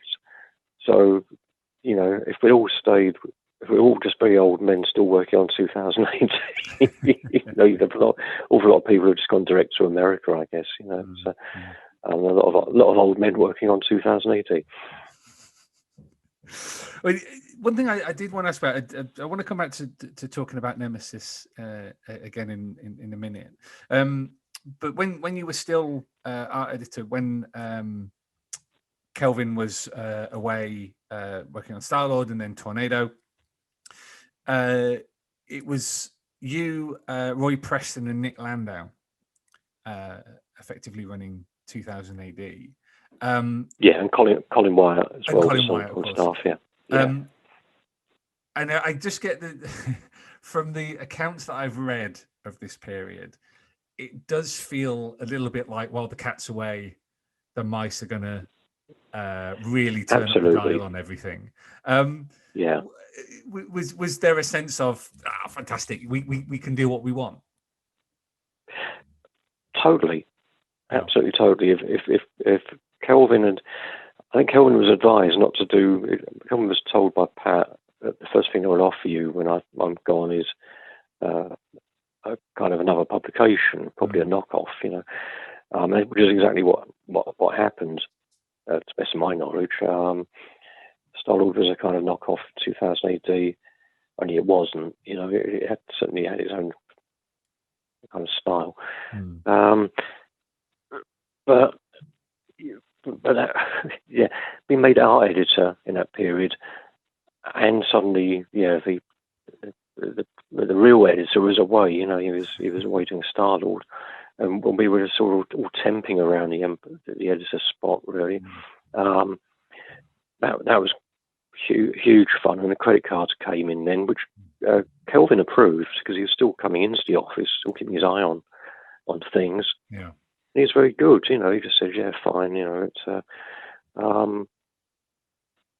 so yeah. I just remember we used to eat, drink, and sleep 2000 AD, really, because we'd go to lunch in the IPC canteen and talk about what we were working on. I think collectively we were working on Max Zero, sort of Max Zero spin-off from the Wretched series, and things like Dash Deece and all those the humour things are all attempts to try and give a bit of what might have been the Ken Reed kind of spirit to 2000 AD. All fell flat, but you know, it was an attempt. And yeah, it was kind of anarchy. It did go too far, because to us, we could just go as far as Mad Magazine did.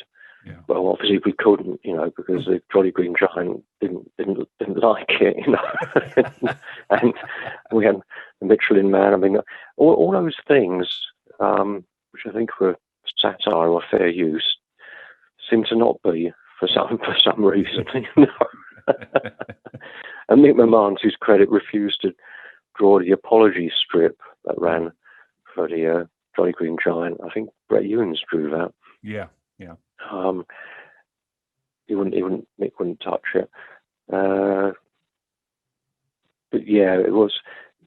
I did get the sense that we were close to being fired. So we did go down to John Sanders' office, and I offered my resignation, and then there was sort of the others were sitting there, and I think everybody was going to quit, which was a big deal. You know, it's just a big deal, isn't it? Giving up your job, like, especially if you really like it. Yeah. But yeah, we all stood together, and John Sarner's, we got tongue lashing, but that, as I recall, that was about it. That was about it, So then things were quiet for a little while, and then gradually you kind of creep stuff back in. Because I think 2000 AD should always be subversive. It's built into it. It's part of its DNA, really, isn't it? 2000 AD.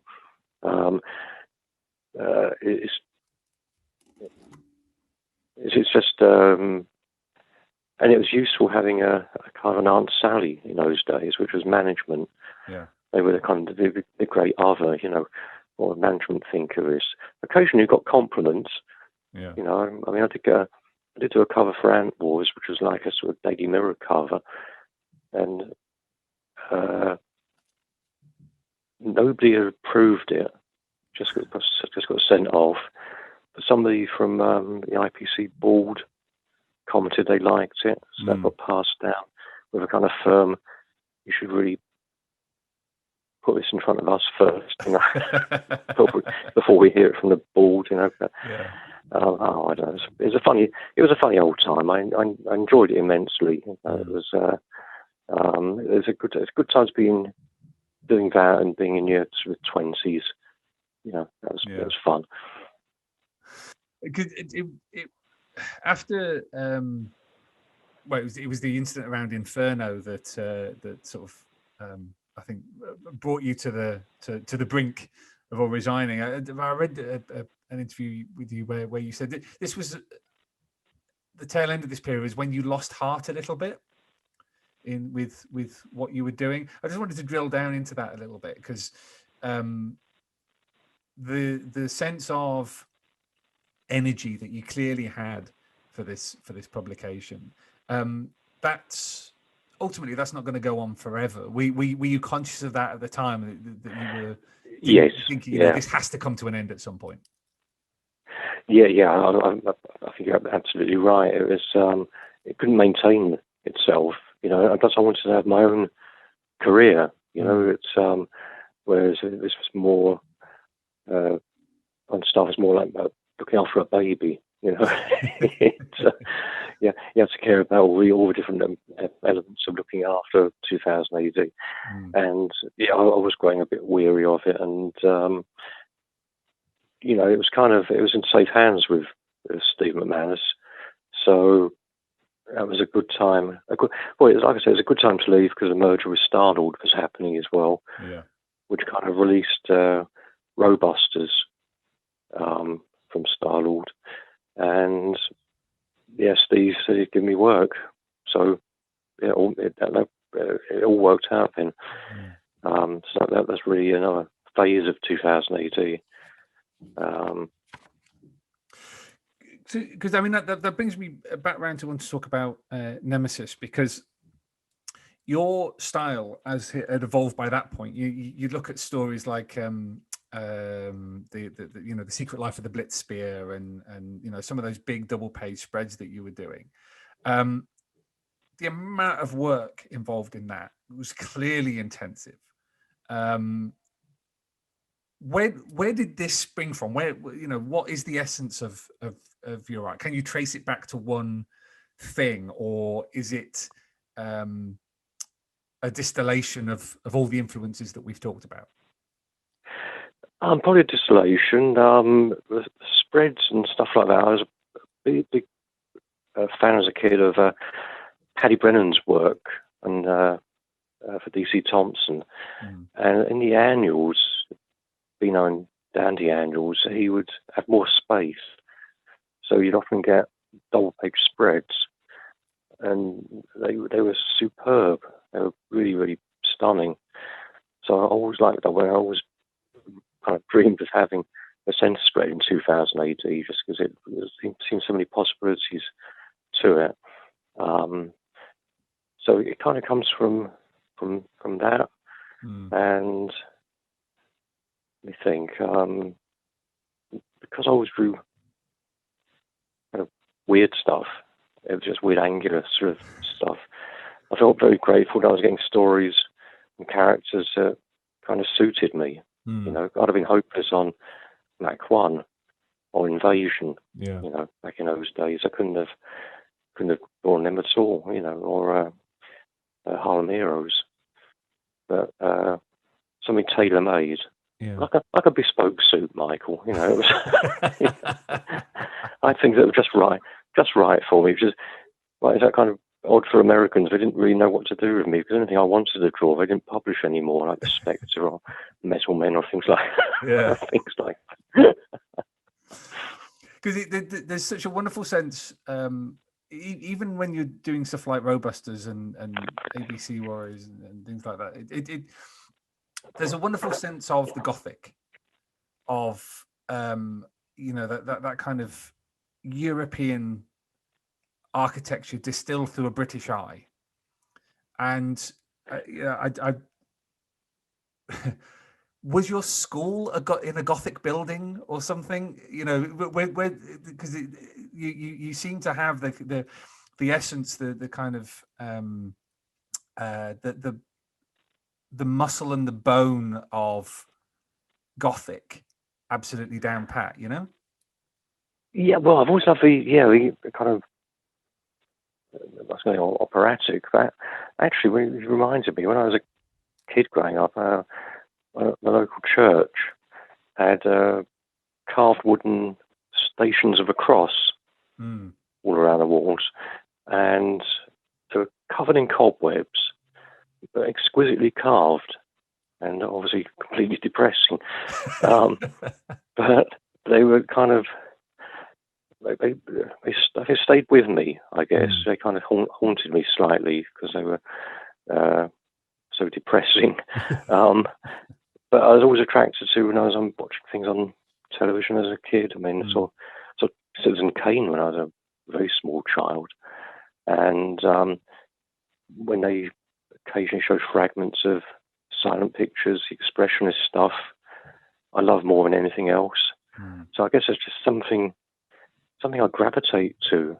My schools were not Gothic in any sense, and there were really no Gothic buildings around me apart from what I would see on television. Yeah, films maybe. Yeah.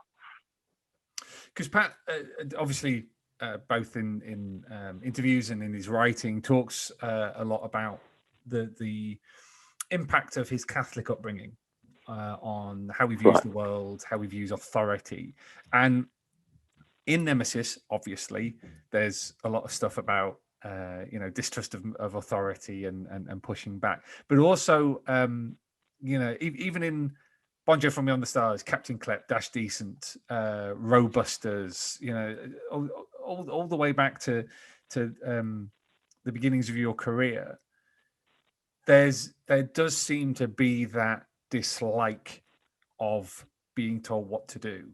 Even in your relationship with somebody like Bob Bartholomew, where does this rebellious streak come from? I mean, you say that you were a shy child. Did you go away and seethe when the teacher told you what to do? Yes, I always took it personally, and in fact I still do. See, I've always assumed it was just a British thing, actually, because when I think of humour comics, they're all like that. They're all Parky or Teacher being humiliated. But I don't think there's an American equivalent really to that. I mean, if you just look at the American Dennis and Menace and the British Dennis and Menace that came out virtually the same week and the same time, they couldn't be more different. Yeah. And because I was brought up in the age of corporal punishment at school as well, so getting a thrashing from the headmaster was very real. And the idea of the headmaster falling flat on his arse in the snow or ice or something was hilarious. It doesn't really seem to be quite the same thing in America until we get to The Simpsons, I guess. But not in comics. The Archie comics are not hilarious, really, are they? It's not to me anyway. But you're right. I'm basically anti-authority. It's and I don't like being told what to do. I don't mind being criticism is one thing, but being told you can't do something or this isn't the way we do things. I used to get that a lot at Fleetway. We don't do things like that. I remember an odd conversation when Dave Gibbons came into the office and we were talking about strange sports stories, just illustrated by Carmen Infantino back in the 60s, a DC book. And perhaps laying out Harlem heroes like that. But Jan was of a mind that those, I don't know, Fleetway had grown used to those kind of trapezoid frame layouts, which are fine for some things, but sort of suspicious of anything more boxy and regular. Yeah. You know, like it was disappointing in some way or less dynamic. But of course, you know, trapezoid layouts are brilliant, particularly if you're Frank Bellamy. But it can all go terribly wrong if you can't follow the frame progression, you know. Whereas if you do very conventional layouts, you have to be very good, like Dave is, at frame progression. So yeah, you know, I used to, and of course, signatures being removed from artwork, no credits. That really irked me. You know, it's it seemed to be in the gift of an editor. I guess sometimes it was deployed as in lieu of a fee increase. You'll get to leave your signature on, stuff like that. But there was no rhyme or reason to it, shall we say? You know, DC Thompson's. It just. Well, I was going to ask about this because you did a blog post for Pat, I think, a few years ago, where you pointed out you weren't when you started at IPC, you weren't hired to white out the signature. That was just something that occurred. That you know, Jan said, well, this particular artist always puts his signature in, but you know, just take it out, kind of thing. Exactly. Yeah. It was. I mean, by that point, by the time I joined, artists really knew that there's no point in signing your artwork. It'll just be removed.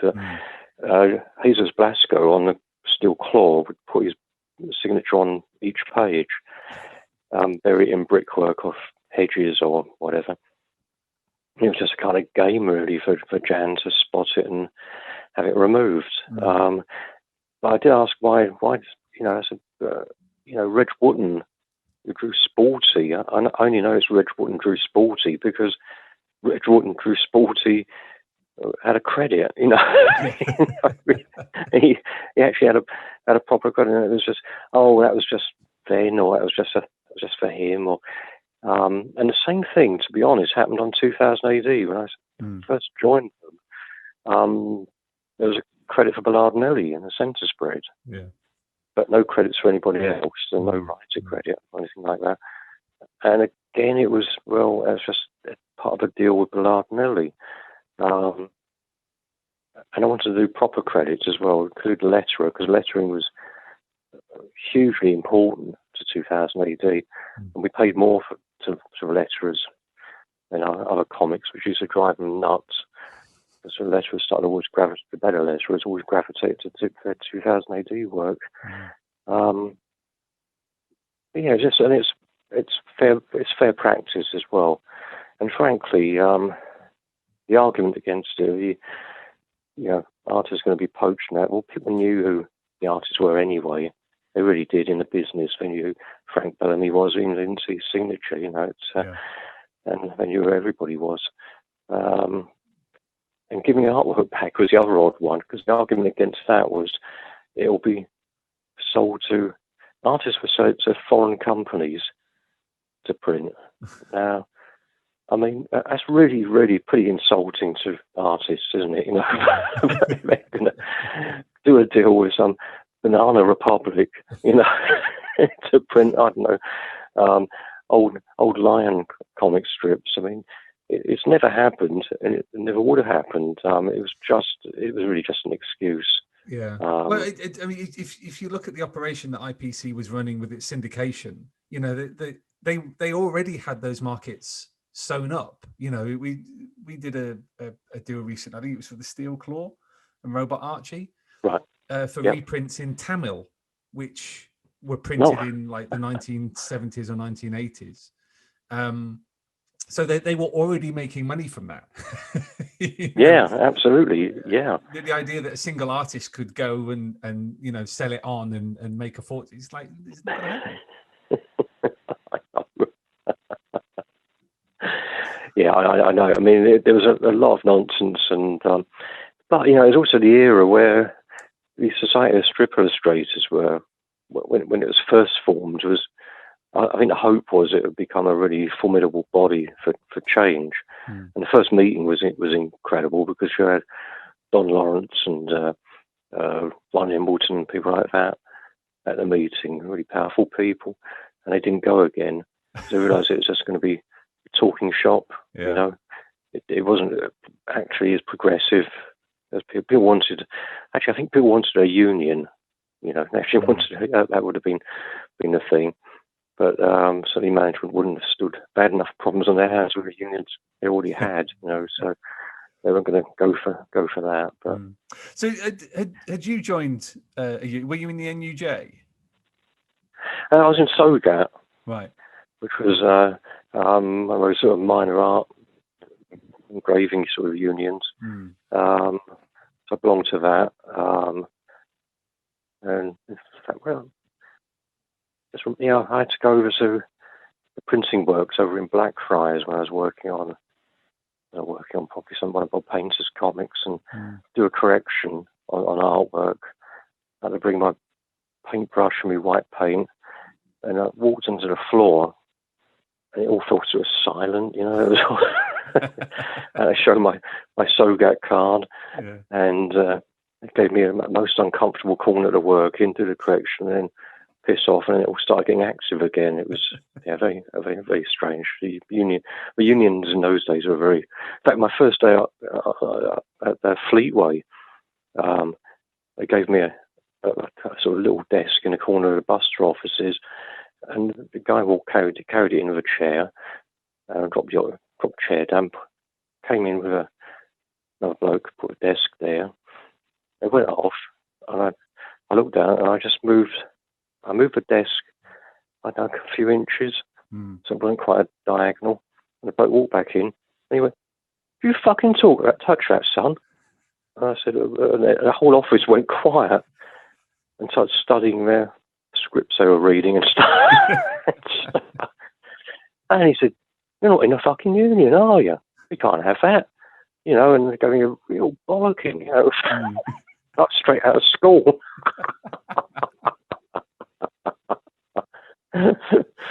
But happy days though,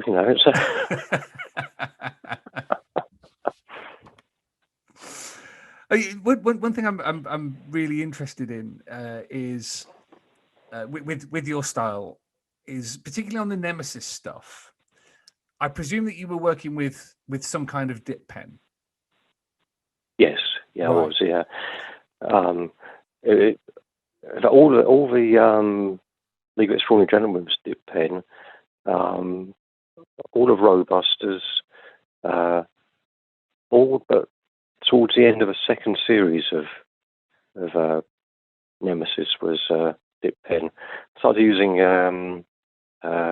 edding pens, for on a sort of different textured paper, because I think they were recommended by Mick McMahon, because I'm pretty certain he was doing Slane using edding pens.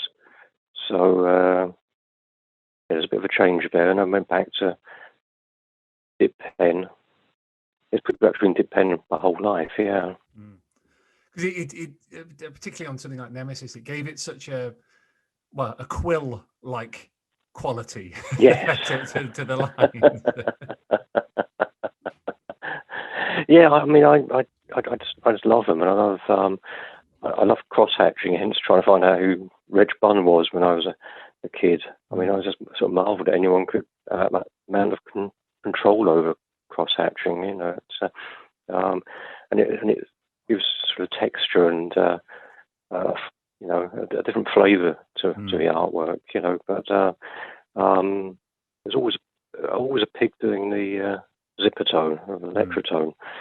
That took ages and ages, but it was worth it. It gave those episodes a certain certain something. Do you think the tactile nature of things like the pens, you know, the electrotone, paste up, and everything, is that so essential to the way that you draw, to your style, that explains why you've never adopted moving on to a computer, like so many others have? Is it just such an important part of how you do comics that you can't move away from it?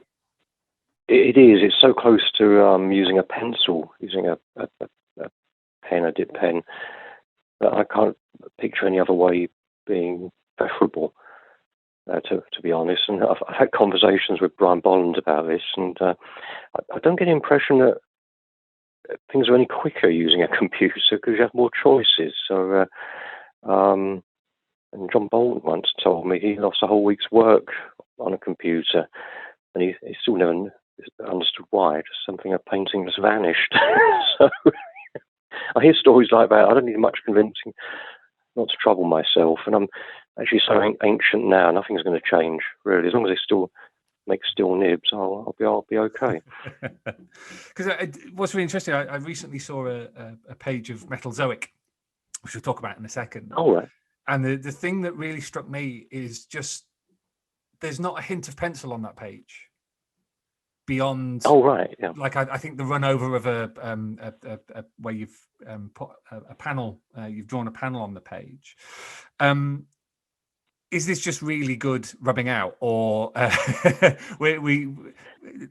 is the magic in the inking, or are your pencils so tight you literally just ink over the top? Yeah, it's a bit of both. I mean, I'm astonished seeing Steve Ditko pencils for a Spider-Man page reproduced from a stat, and he just did block figures and put everything, the webbing, everything was done in the inks, which was fantastic. No, I fully pencil stuff. It's just, actually, you mentioned Metalzoic regarding that. Someone, when I sent the artwork to Andy Helfer at DC, who was the editor, he showed it to someone and they said, oh, this is great, where are the originals? And he said, they are the originals. They look like something like a photographic repros, so you couldn't see the pencils. No, I do erase very well, but that comes from the old Jan Shepherd days, having to get rid of the pencil lines. And erasing people like Alf Saporito, who drew Gus Gorilla, using a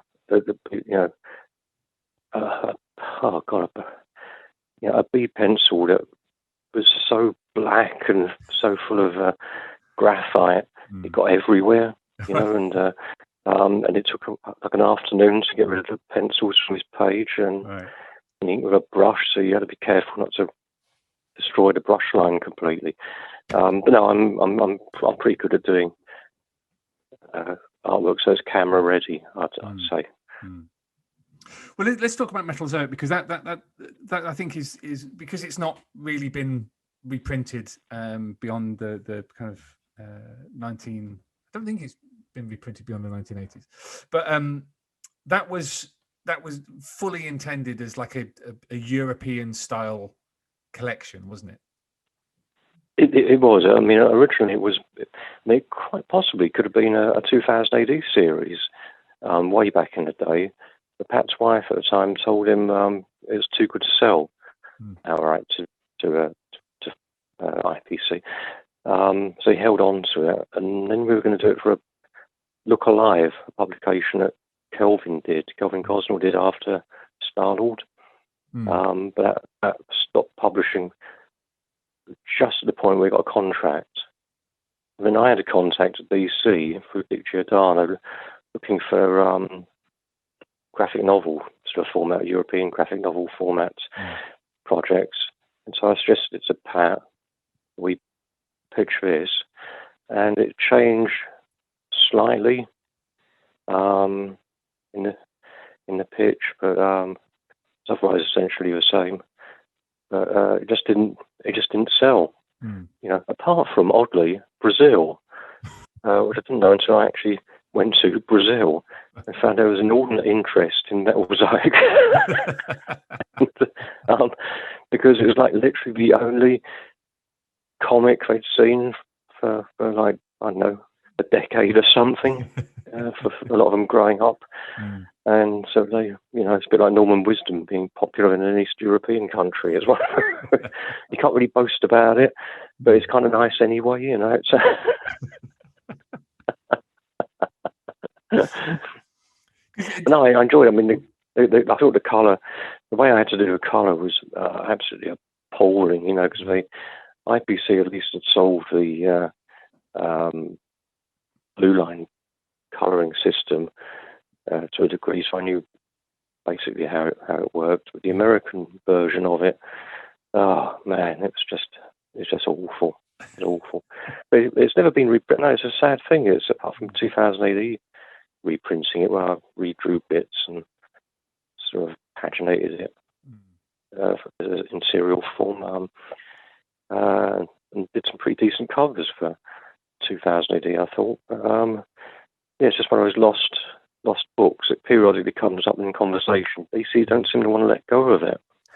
No, it's a shame. We approached them a couple of years ago, 3 years ago maybe, just to see if things had changed, but they in their words crunched the numbers and it didn't make any sense to do like a joint collection, which is a real shame. I mean, I just love to see that wonderful cover of I operated on my own brain,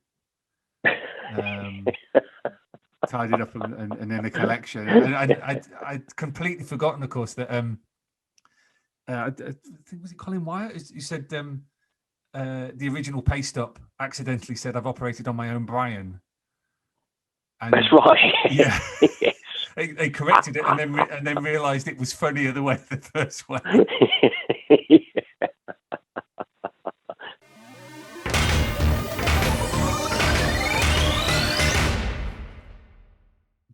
Well, that was something else. I know I say this every time, but I really hope that you enjoyed that as much as I did, because it was just such a pleasure to chat to Kev. So generous with his time. You get such an incredible sense of what it was like there to be, what it was like to be there at the dawn of 2000 AD. The personalities involved, just wonderful. So thank you so much to him for that. As I said, second part of this interview in a couple of weeks' time. So there's plenty more to keep you entertained during the weeks ahead from the 2000 AD thrillcast and the Galaxy's Greatest Comic. See you then, Earthlets. And in the meantime, Splendid Verthrig.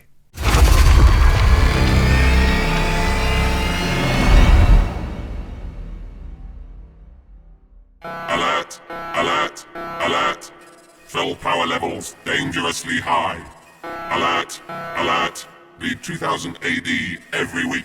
Ask your comic book store or newsagent now. Subscribe to the Galaxy's Greatest Comic at 2000ADonline.com.